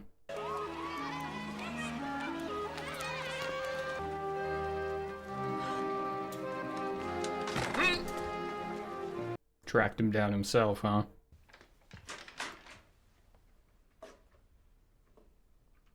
Hey, sunshine. Must have been a dreadful time for you. Say nothing of that. Who should suffer but myself? It has been my own doing, and I ought to feel it. You were very casual about her going out there. No, Lizzie, let me for once in my life feel how much I have been to blame. I'm not afraid of being overpowered by the impression. Yeah, no, this is good. Away soon enough.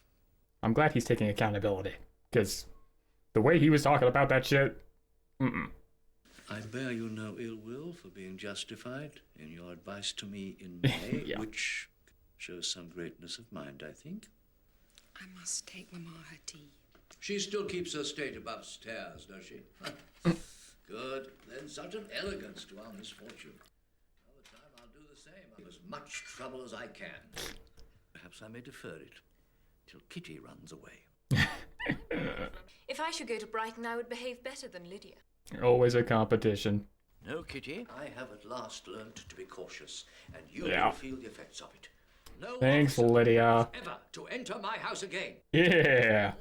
Balls will be absolutely prohibited. Oh, right, dances. Stand up with one of your sisters. If you're a good girl for the next 10 years, I'll take you to a review at the end of them. Good try. Man. Yeah, that... I'm pausing a lot in this one, I know, even though it's like right at the end. But that's so shitty, because now they're going to have to... I mean, it's really just going to be like Mary and Kitty that feel the effects of this, but it's kind of like a one person ruins it for everybody situation, and he just went absolutely to town on the rule set change. Jesus, dude. I don't know. If Lydia does come back, I don't know how she's going to survive.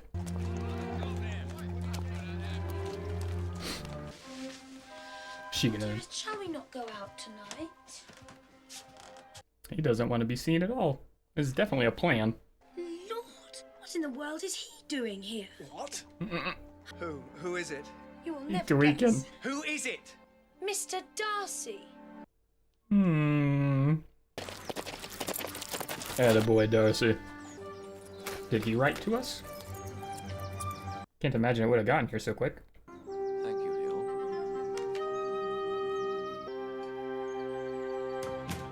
To Mr. Bennett. Yes, Hill, what is it? Is Mrs. Bennett asking for one of us? No, Mum. Did you know an express come for Master from Mr. Gardiner? Oh, from Mr. Gardner.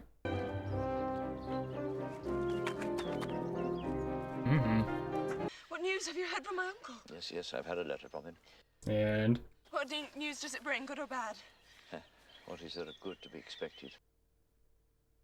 Understandable. But him not just outright saying it.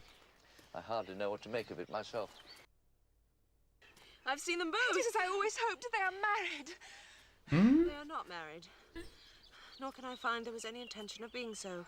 Oh. But will not be long before they are. What engagements? Read on. All that is required of you is to assure your daughter her equal share of £5,000 she'll inherit on your death. I see. And also allow her during your life £100 per annum. He wants an allowance. What about Wickham's debts? Read on. Not so hopeless as they're generally believed to be. There. Okay. Read on, Lizzie. Yeah, stop stopping. I cannot believe it. Read on. You've judged it best that my niece should be married from this house. Poor Kitty will be disappointed not to be a bridesmaid. And be sure to write explicitly as to the financial settlement, yours, etc. How can it be possible he will marry her for so little? He must truly be in love with her, I think. You think that, Jane, if it gives you comfort. Yeah. Have you answered the letter? No, but I must. And soon. Yeah. And they must marry. Yet he is such a man. Yes, they must marry. There's nothing else to be done. Really? One is how much money your uncle laid down to bring this about. And the other, how am I ever to repay him? Wish I'd never spoken a word of this whole affair to Mr. Darcy. I'm sure Mr. Darcy will respect your confidence. That is not what distresses me. What is? I don't know. I see. How he must be congratulating himself on his escape. No. But Lizzie, you never sought his love, nor Before. welcomed it when he offered it. If he has withdrawn his high opinion of you now, why should you care? I don't know. No, those conflicting emotions in her. I know I shall probably never see him again. I doubt it. I cannot bear to think that he is alive in the world and thinking ill of me. That alone speaks volumes to what you think about him. I have a very strong feeling you're gonna see him very soon, and probably dragging Mr. Wickham's dumbass behind him. Oh, all right, ladies and gentlemen, that was episode 5, Pride and Prejudice. Another banger. Oh, I have been looking forward to these each week, and needless to say, still looking forward to the last one. I'm kind of sad that we only have one more, because it feels like there's a lot that could still happen beyond one episode. This is a good episode. It was a really good episode. We got, we basically were just following this incident of Lydia and Mr. Wickham eloping to London, to Brighton, and, well, not actually eloping. We still don't know what the hell Mr. Wickham's problem is, why he's specifically doing this, why he targeted Lydia, why he chose Lydia. In my opinion, it feels, I mean, I don't know why, because it feels like a targeted thing. Like he would choose Lydia to, by a chain reaction, get it at Elizabeth and her whole family, and then also by proxy from there, Mr. Darcy and Mr. Bingley to an extent.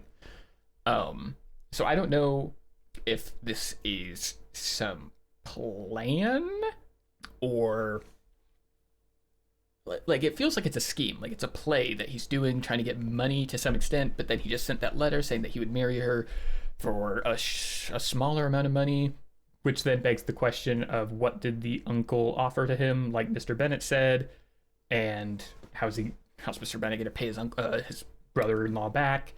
But I don't know. I mean, if it was just about money, I don't think he would have gone after Lydia. I really don't. I don't know. I mean, maybe it could have just been about the money, because that's probably why he was going after Georgiana, like, before Mr. Darcy died. Mr. Darcy's father. I don't know. A lot to contemplate on this one, a lot to ponder. Very curious, very excited for next week's episode. Really excited just to jump into it. And yeah, hope you guys enjoyed.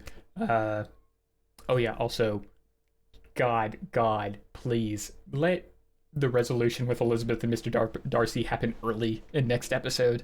Because the fact that she took what he said as him being like, oh, God, you're trauma dumping. Let me just get the hell out of here. Like, no, he could very clearly see you were distressed. And I can't believe she didn't make note of the fact that he was holding her hand. I didn't say anything at the time, but like he had his hands on her. He was, consoling her. And he's just making sure she's good. He's like, I could very clearly see that you're distressed. And I just got here. You're already going through something. You probably don't want me, also muddling your mind and getting in the way of what you got to deal with right here. So I'm going to take my leave. But, if you need me, he's there. That was, what I gathered from that. So for her to be like, no, he just said, oh, well, I won't waste any more time with you. So long. It's crazy. That's crazy. But, I mean, if she's in love with him, she would be overthinking this kind of thing, and she would probably be reading way too much into every instance and interaction between them. So, to say it's not realistic, can't really do it. But yeah, love this episode. Hope you guys enjoyed too. If you are interested, of course, you can check out the Patreon link down below. But as always, next week, we've got our finale, final episode. I'm ready to see the conclusion here. Till then, I will see you later. What's going on, YouTube? Wavy back. Welcome in, or welcome back, my friends. We're here. Episode 6, Pride and Prejudice. I'm ready to jump in. I know you guys are too. Real quick though, obviously last episode we were informed of the elopement between Mr. Wickham and Lydia. That obviously led to a very vast amount of issues that arose amongst many people, very obviously, the Bennett family most importantly. There is a mass worry that Lydia's just, her recklessness, and based off how this is looking to go, she is going to be the cause of a lot of future romantic issues for the girls if what is to play out with Mr. Wickham. Like, he's, for whatever reason, using her. We don't know if it's like for money, for status, to get back at someone. We don't know fully just yet. He sent a letter basically saying that he would marry her as long as Lydia was given, was guaranteed her portion of the estate, as well as an allowance. So that gives some indication of where his head is at, but not a bunch. Obviously, we got a lot to figure out in this final episode. Mr. Darcy showed up to London. He found where they're at. They haven't interacted yet, but Lydia saw him through the window, acknowledged it. Wickham knows. And Elizabeth thinks that Darcy hates her, or is not gonna want to marry her now because of what Lydia has been doing. Not the case. Mr. Wickham, or Mr. Darcy, is very much on top of his game. He's trying to get things done for Elizabeth, and so really looking forward to a nice clean resolution on that end as well in this final episode. Really hoping Mr. Bingley and Jane are able to reconnect to some degree as well. A lot of loose ends to tie up. I'm excited to see how it all goes. Hope you are as well. But yeah, with all that being said, if you're interested in checking out the uncut and unedited reaction to this episode, series, or anything else on the channel, feel free to check out the Patreon link down below. And as always, feel free to leave a like, feel free to leave a comment, let me know what you thought about this video, what else you want me to check out on the channel, and of course, subscribe if you're new, totally free. You can always take it back later if you change your mind, but I would love if you stuck around. Alright, ladies and gentlemen, without any further ado, let's go ahead and jump into the series finale of Pride and Prejudice. Oh, the final intro. I'm so excited. Of course, I had to let the intro run through one last time. Oh, I knew it would all come out right in the end. Oh, my dear, dear Lydia. She will be married? Mm-hmm. Oh, my good, kind brother. I knew how it would be. She's just thrilled with this outcome, huh? She must be married in Longbourn Church, where all her friends can see her. No, Mum. Obviously. You must see that. I do not see that. Why should I see that? Why should that be? Because she's been living with Mr. And if she were to arrive home unmarried still. Oh, well, I suppose it must... What, is it really that big of a deal if she waits to get married at home? Mamma, we are greatly indebted to Mr. Gardner. He must have laid out a great deal of money to pay off Mr. Wickham's debts. That would be pretty crazy. And why should he not? Who else should lay out money but her own uncle? Probably her immediate family, but Mrs. Wickham. Ooh, how well that sounds. That sounds great. Down to your father and ask how much he will give her. She's way too excited about this. And Erin would do me a great deal of good, I'm sure. Probably. Do you really want to start telling all these people already? Before anything is concrete, Shut the door, Lizzie. Let's have a real conversation. I get why she's excited, but damn. Someone at least finds pleasure in these events. But considering what we thought only a few hours ago, it's not so bad. It could definitely be worse. Do you think my uncle had to pay out a great deal of money? I do. Oh. £10,000. Heaven forbid. Oh, Darcy! I wish I had laid by an annual sum to bribe worthless young men to marry my daughters, but I have not, I confess. You didn't set up the college fund. It was, of course, I intended to father a son.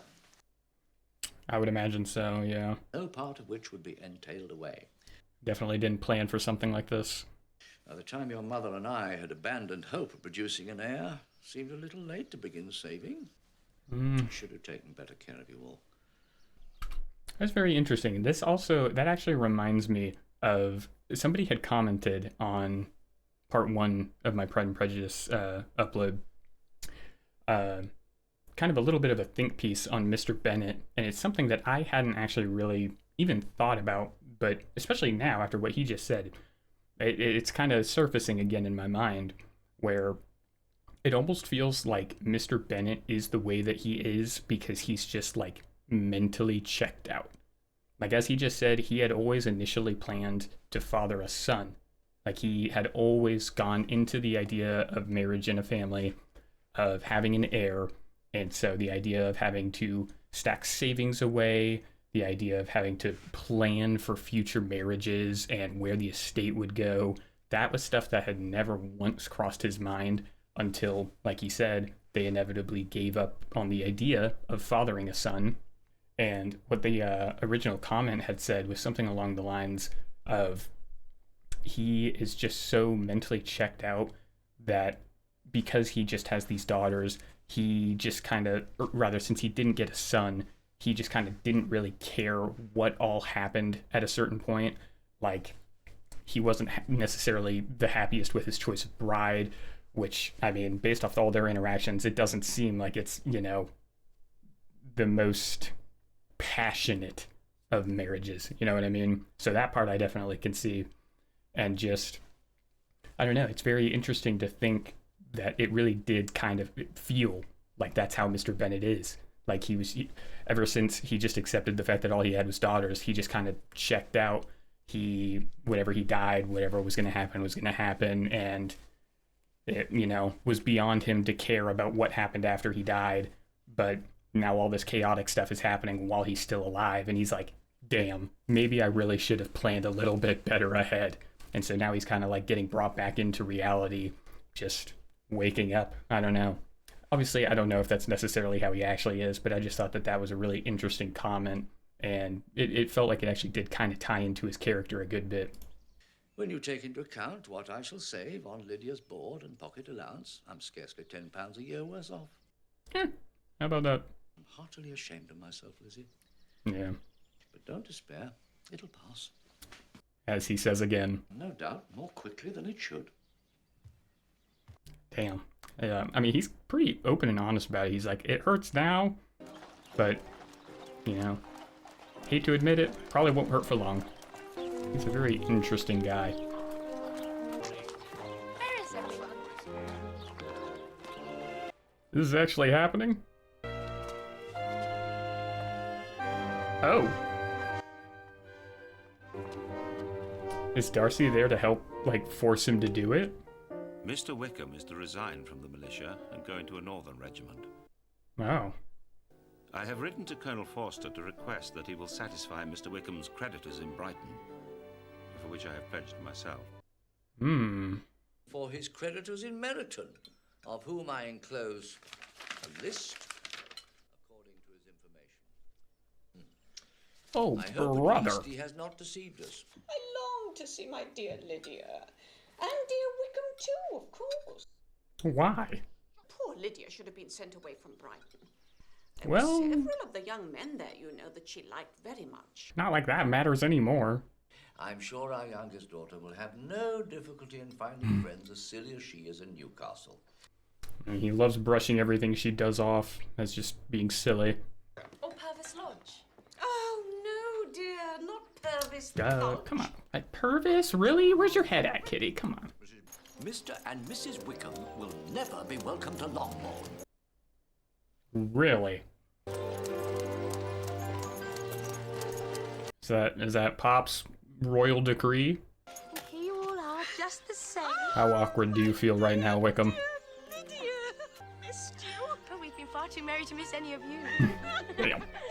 How much time has passed? Haven't I caught myself a handsome husband? Indeed you have, my love. Yeah. You are very welcome, sir. You're all God. goodness and kindness, Mum. Oh, let me give you a kiss, then. Well, shall we go in?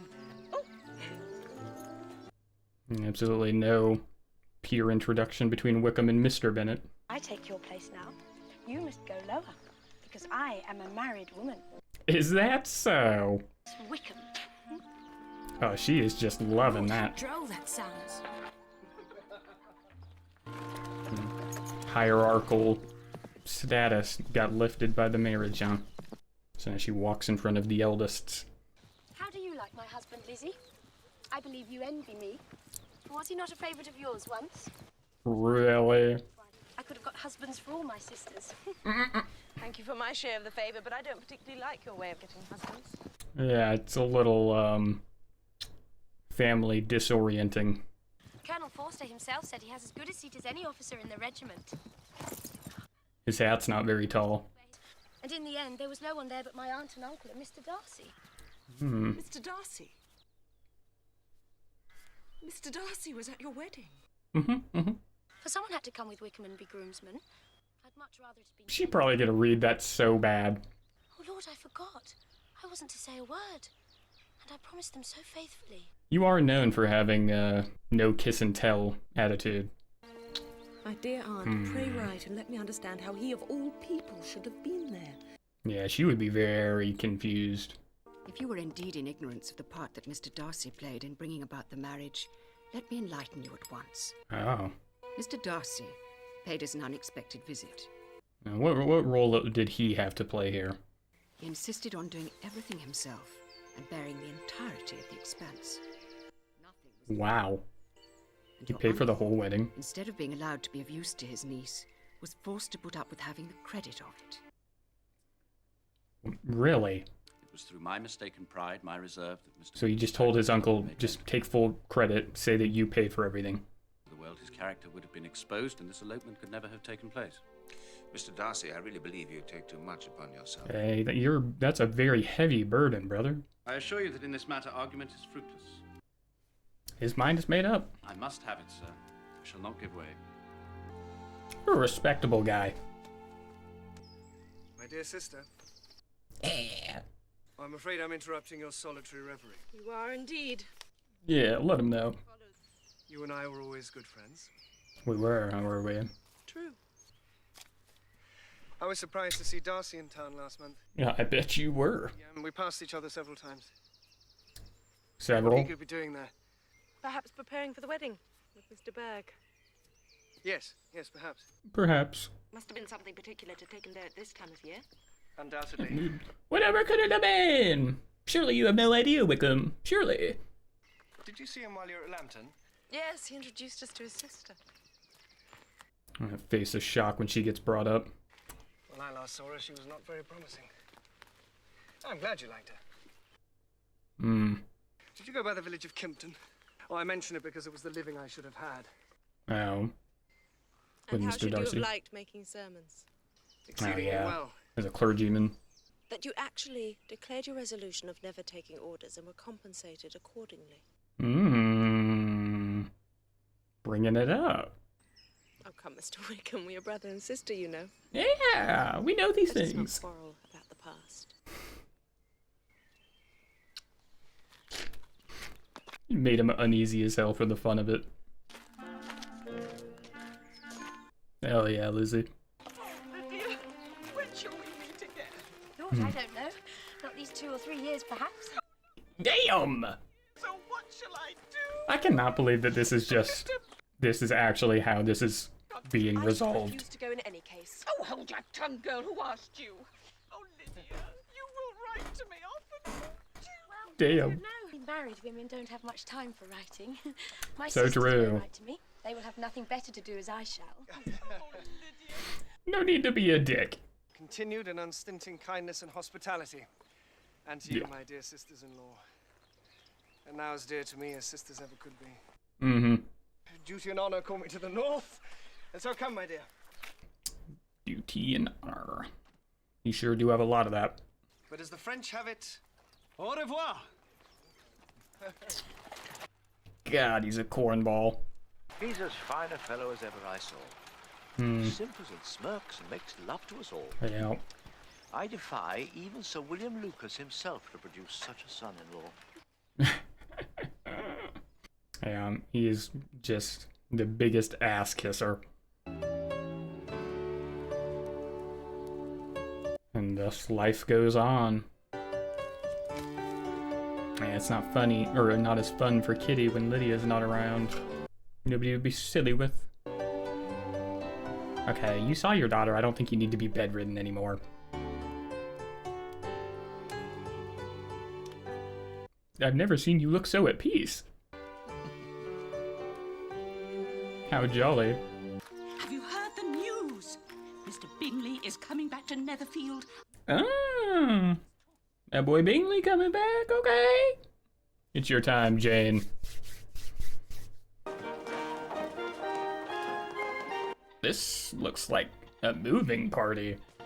No, I do assure you, this news does not affect me, truly, Lizzie. At all? I'm glad of one thing. He does not bring any ladies. But I'm afraid of myself. But I dread other people's remarks, Lizzie. Then I shall venture none. Poor man can't come to a house he's legally rented without raising all the speculation. Yeah, that's true. Yes. Okay, but like, what if he shows up here? Stop it, Lizzie. Are we gonna maybe go say hi? In the neighborhood and still he shuns us. I say it's all your father's fault. I don't think he's shunning us. So you should all die old maids. We shall be. You promised me last year that if I went to see him, he'd marry one of my daughters. And I won't be sent on a fool's errand again. Yeah, fool me once, shame on me. Fool me twice. Look, I think he is coming. Really? Is it really him? I believe it must be. And Darcy. Come, James. I suppose. That was definitely Looks Darcy. like that man. He used to be with him before. Yeah. Mr. Oh, what's his name? You know, that tall, proud one. Mr. Darcy. Hide it all you like. Or at least try. You're not hiding that happiness. But I'm determined to be civil, if only because the man is a friend of Bingley's. If only she knew.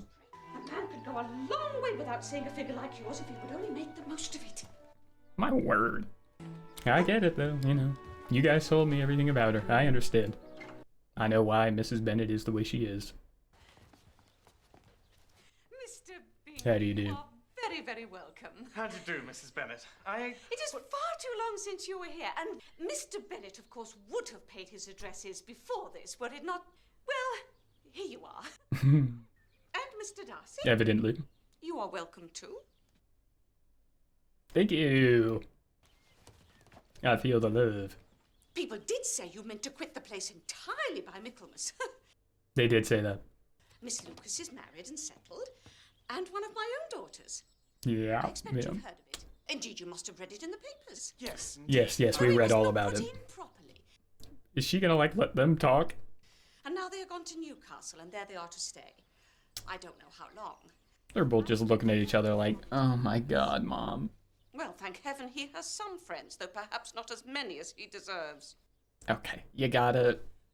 Do you mean stay long in the neighborhood on this visit? I hope we shall stay some weeks. Okay. I hope very much we shall stay a few weeks. At the very least. Thank you for making it known. Shoot as many as you please on Mr. Bennet's manor. I'm sure he will be vastly happy to oblige you. We gotta get a new wing woman. I suppose you may bring your friends, if you will.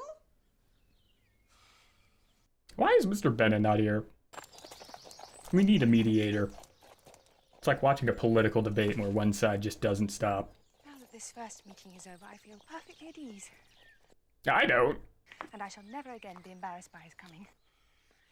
We shall be able to meet now as common and indifferent acquaintances. Surely. Yes, very indifferent. Yeah, you totally don't look like you're thinking about it very heavily at this current moment. I think you are in very great danger of making him as much in love with you as ever. Mm-hmm. You tell me now that she was in London all those months, and you concealed it from me? It was an arrogant presumption based on a failure to recognize your true feelings, and Miss Bennet's. He was trying to play Cupid. You admit that you were in the wrong? Utterly and completely. It's pretty... Then I have your blessing. Do you need my blessing? I don't think he needs it, but he would like it. But I should like to know I have it all the same. Yeah. If you're his best... Hell yeah. Nah, I get that though, you know? I would want my best friend / brother to approve of, you know, the woman that I love. If, in this instance, they're gonna, like, see each other a lot, you know? Not like... He's ready to go. Obviously, not to say that whatever Darcy said in that moment should have any, like, inkling of... It shouldn't have any sway on what Mr. Bingley does or how he feels, like, at all. And I'm not saying that that's, like, how I would be either if... You know, in this hypothetical, my best friend didn't like her. But, like, it's something, you know, you don't need it, but you want it. You know what I mean? Damn, he's off on his own. Jenny! Oh, my dear Jenny! She's not going to be ready this time. Who is come? Mr. Bingley, of course. Make haste, hurry down. Hill! She just got stun locked. You must come to Miss Bennet this moment. Come along, girl, and help her on with her gown. Never mind. How are you gonna say with Miss Bennet? There's like 4 of you. Mary, have you seen my new locket? I should know it if I did see it. I care nothing for such balls. Oh! Thank you for the help, Mary, as always. You can let Kitty go down. She's fonder than any of us. Oh, hang Kitty! What's she to do? Hey, Kitty! Quick! Oh, where is your husband? God.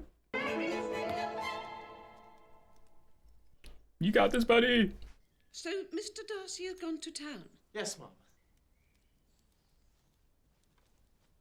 Mm-hmm. Stop. It's so awkward. What's the matter, Mama? Why do you keep winking at me? Dude. Why should I wink at you, child? What a notion. Why should I be winking at my own daughter? It's such a silly concept. What's wrong with you? But now you ask, it puts me in mind. I do have something I would speak to you about. And you, Mary. Come. Yeah. Good play, Mom. For once.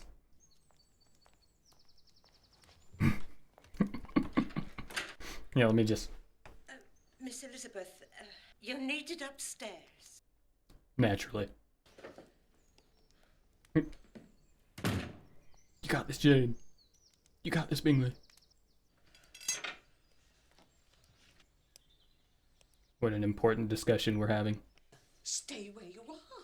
5 more minutes will do the trick. What if they just, like, haven't said a word to each other? Oh, I'm so sorry. No. Oh. Oh, he's leaving. Okay. What happened? Spill. Lizzie. I'm so happy. Aww. Oh, why can't everyone be as happy as I am? He loves me, Lizzie. Aww. He loves me. Of course he does. He told me he always loved me all the time.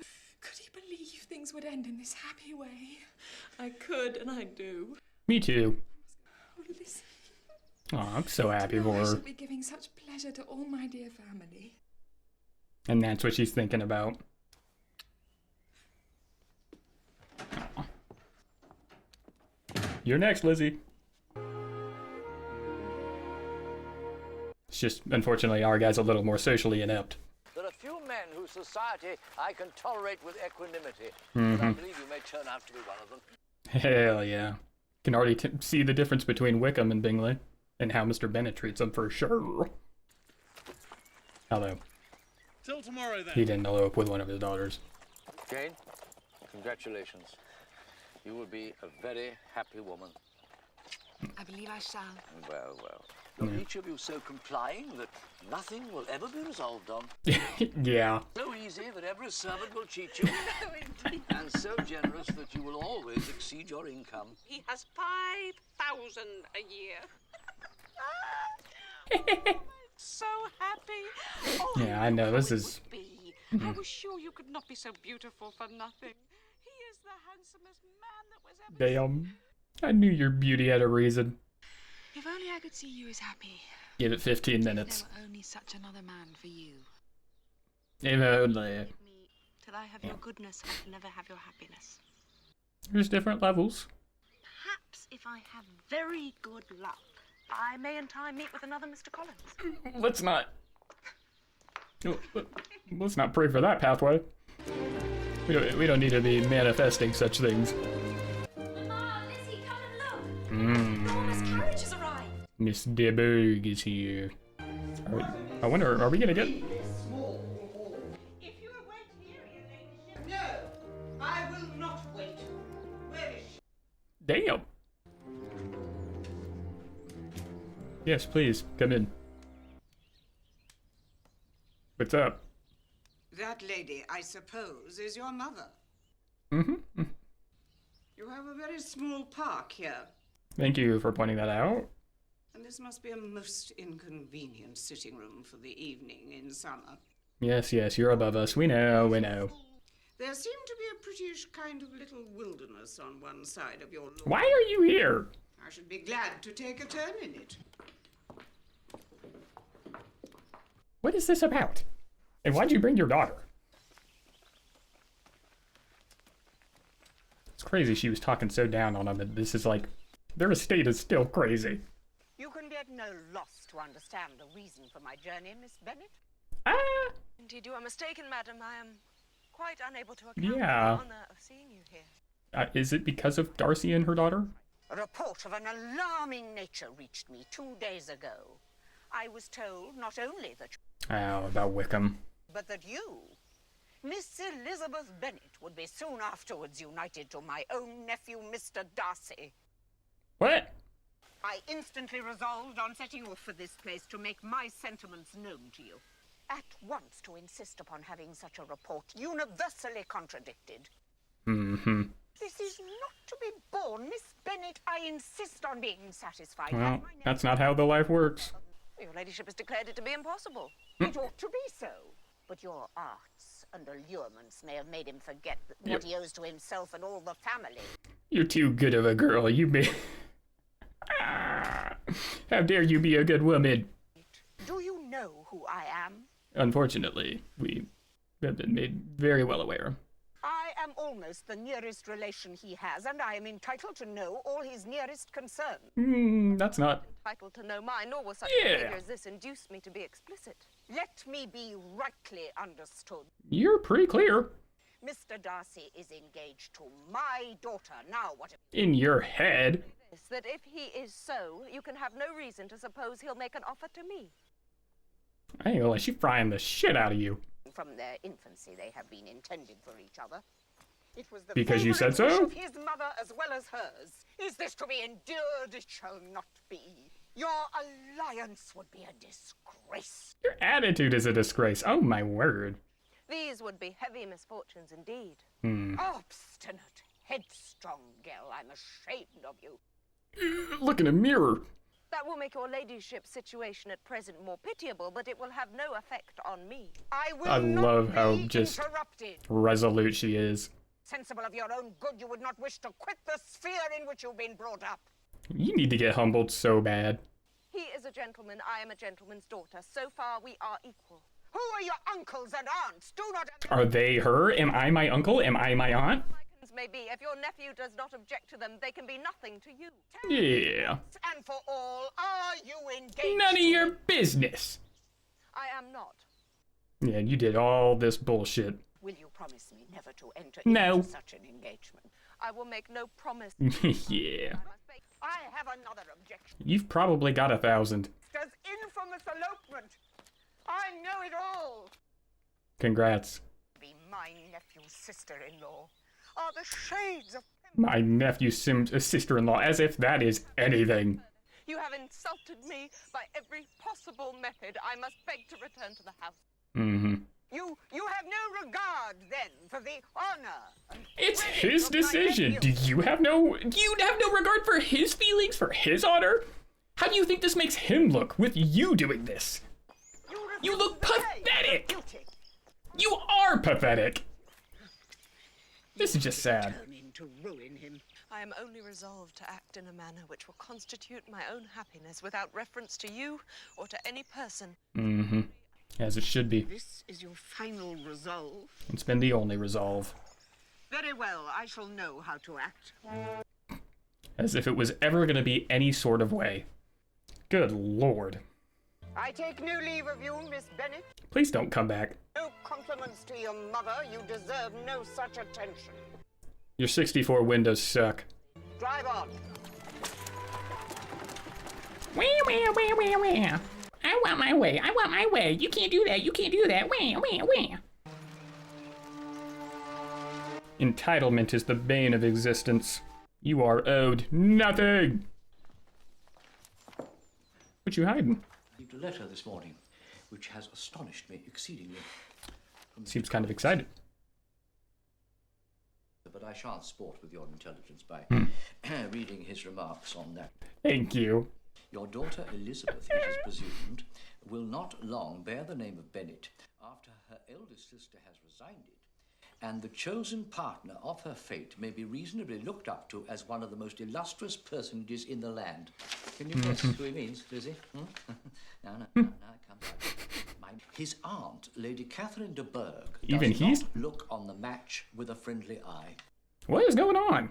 Mr. Darcy, of all Why men. is Mr. Collins writing us about this? Are you not diverted?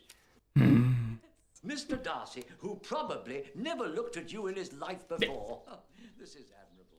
But Lizzie, you look as if you didn't enjoy it. But pray, what said Lady Catherine de Bourgh? Nothing good.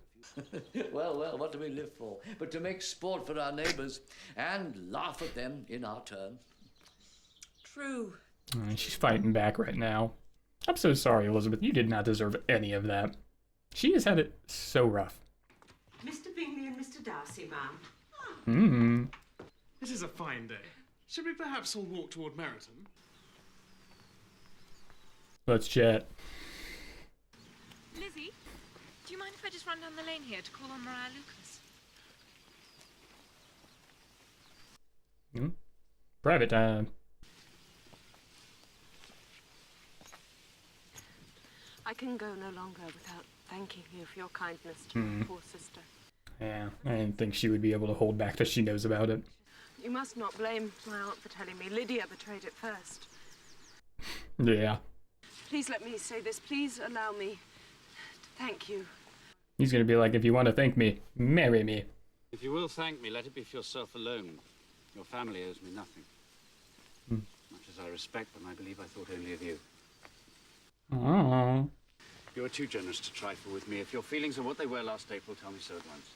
My affections and wishes are unchanged. Damn. He's like, let me down. Just, if you're gonna reject me, just do it now. Subject forever. My feelings are... I'm ashamed to remember what I said then. My feelings are so different. Yeah. They are quite the opposite.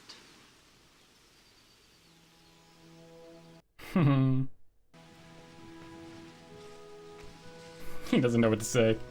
Lady Catherine told me of her meeting with you. How'd that go? I may say that her disclosure had quite the opposite effect to the one she intended. It taught me to hope as I'd scarcely ever allowed myself to hope before.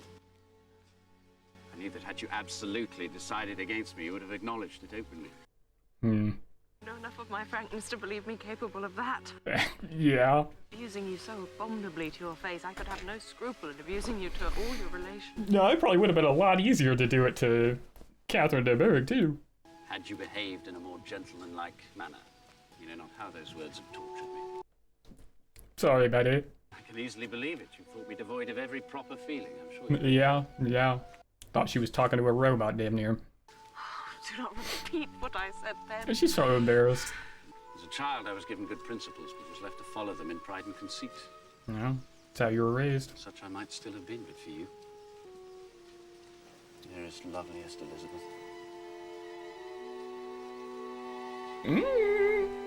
Dearest, loveliest Elizabeth. Engaged to Mr. Darcy? Really? Just like that? This is a wretched beginning. If you don't believe me, I'm sure no one else will. Yeah. Need someone on my side here. He still loves me, and we are engaged. No, see, it can't be true. Damn. Perhaps I didn't always love him as well as I do now, but in such cases as these, a good memory is unpardonable. Do be serious. How long have you loved him? She's so serious. She's so sincere about it. Coming on so gradually, I hardly know. Yeah, it was just a snowball for her. I must date it from my first seeing his beautiful grounds at Pemberley. Yeah. Are you out of your senses to be accepting this man, Lizzie? What? Pa. I've given him my consent. He's the kind of man, indeed. He's like, you can do it. You can do it. I just want to make sure you're chill. Let me not have the grief of seeing you unable to respect your partner in life. I don't want you to be talking shit on him to his face in front of me. We all know him to be a proud, unpleasant sort of man, but this would be nothing if you really liked him. Yeah. I do like him. I love him. Indeed, he has no improper pride. He's perfectly amiable. Just misunderstood. Only knew his generous nature. True. Yeah, Mr. Bennett doesn't actually know. But I love him now so very dearly. He is truly the best man I have ever known. What a leap from episode 1 to now. If this be the case, he deserves you. Yeah. I could not have parted with you to anyone less worthy, Lizzie. I think it's, yeah. I mean, she and Jane are very clearly probably like his favorites, very subtly, just because they're not as silly.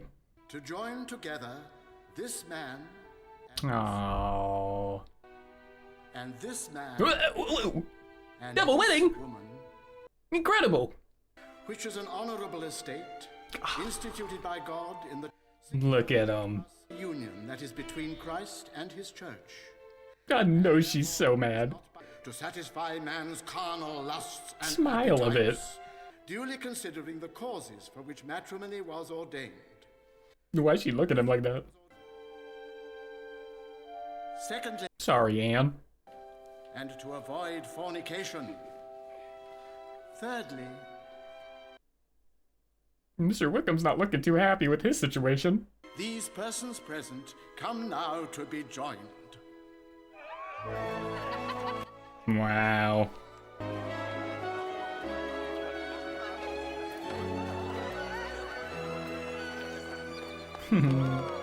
I'm so happy for him, man.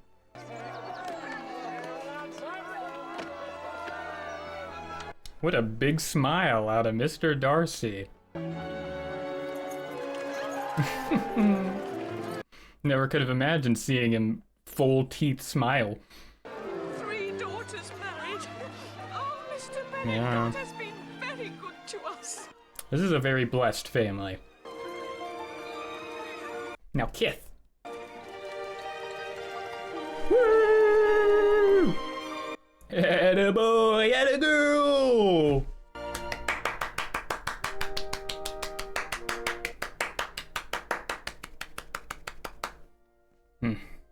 Simply fantastic.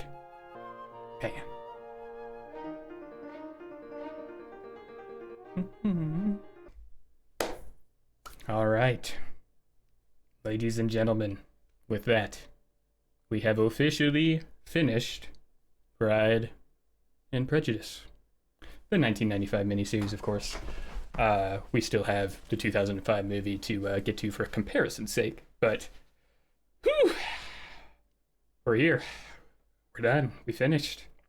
It's over. Damn. What a great episode, dude. Oh my goodness. What a great episode. This was just conflict resolution across the board, you know. We got our immediate answers with Wickham and Lydia to start. Threw me the hell off. I can't lie. I really didn't think that we were actually gonna... I mean, I don't know what I expected the outcome for Wickham to be, but it wasn't that. I don't know. I don't know how I was expecting them to handle it. I just didn't think that they were actually gonna get married, or at least not in an amiable way. But it happened. Lydia got married. Mr. Wickham was forced to stay married to her, at the expense of Mr. Darcy. And, you know, we got pretty much exactly what I'm sure everyone watching this series was hoping for. That being Jane and Mr. Bingley getting back together, actually getting married. And then, of course, Mr. Darcy, and then now Mrs. Darcy, Miss Elizabeth Darcy Bennett, however she is going to be going. Yeah, we got those two pairings. very interesting that they decided to go with a double wedding, but I guess they were just like, hey, two best friends marrying two sisters. Why not? But, you know, I guess they would have all a pretty enclosed procession of family and friends. Like Darcy and Bingley would have like a pretty similar group together, and then obviously Lizzie and Jane the same. But yeah, man, this fantastic episode. We got to see another side of Catherine de Bourgh. That was kind of the side I always intended to see out of her, just given the pompous, uppity attitude. Real bitch stuff happening there. The entitlement's crazy. Absolutely insane. I get why she has it, given her status and like who she is, of course, but I absolutely love that Elizabeth stood 10 toes and said, no. That was fun. That was a good scene, regardless of how annoying she was. I'm not gonna lie, I still feel bad for Kitty and Mary. They just got like shit on the entire series nonstop. Anytime Kitty would like speak up, people are just like, oh, shut up, not now. We're not talking about your silly ass. And then anytime Mary starts talking or says anything, everybody just rolls their eyes, and it's just like, yeah, whatever you say, Mary. Yeah, okay, yeah, you know what I mean? But this is just great. Mr. Bennet, I thought, I loved how in-depth and complex these characters ended up being. Like, on the surface, you know, Mrs. Bennet, it's very hard, or it's very easy to just immediately dislike her, find her annoying, obnoxious, and she is. She's overdramatic, annoying, and very in her daughter's business. But, and this is very, in large part, thanks to you guys, you all explained to me, you know, just the goings and comings of the way of the world in this time period and how societies moved, how, you know, the male to female dynamic of how just things were meant to play out, why people acted the way they did. And so I now see Mrs. Bennet in a different light in that regard, where, you know, I understand why she does what she does and why she, to a certain degree, I understand why she acts the way that she acts. But, you know, she is a very dramatized and just exuberant character. Mr. Bennet obviously being like the complete polar opposite, just very disassociated more than anything from like the silliness of his family, until obviously something more serious arises, which it seems to a lot of times, you know, come from the neglect of said family, but not like, you know what I mean. But yeah, this I love just how real the characters could feel at times. Like, outside of Mrs. Bennet, I would say every character felt very realistic, very real, like people. Not to say there aren't people like her, just few and far between. But I mean, Elizabeth, easily probably my favorite character aside from Mr. Darcy. She was just fantastic in every regard. I loved how strong-willed she was, headstrong, as Miss de Bourgh said as an insult. She knew what she wanted, and she knew what her worth was, but not in like a pompous way, just in a, she wanted to live her life happily, and she wanted to make decisions that would lead to the happiness of her life. Like she was also saying in that conversation, she doesn't think about others in regards to, like, if she makes this decision, is this going to, you know, break the heart of my husband's, you know, aunt? That's not like, she's just a great character. I love the relationship between her and Jane. That was so sweet. Every time they would talk together, they just had a great relationship.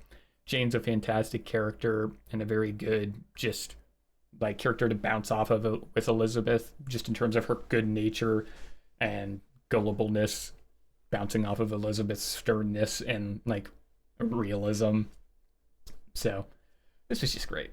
I had such an amazing time with this series. Much, much more interesting, and got much more invested than I ever thought that I would. That's for sure.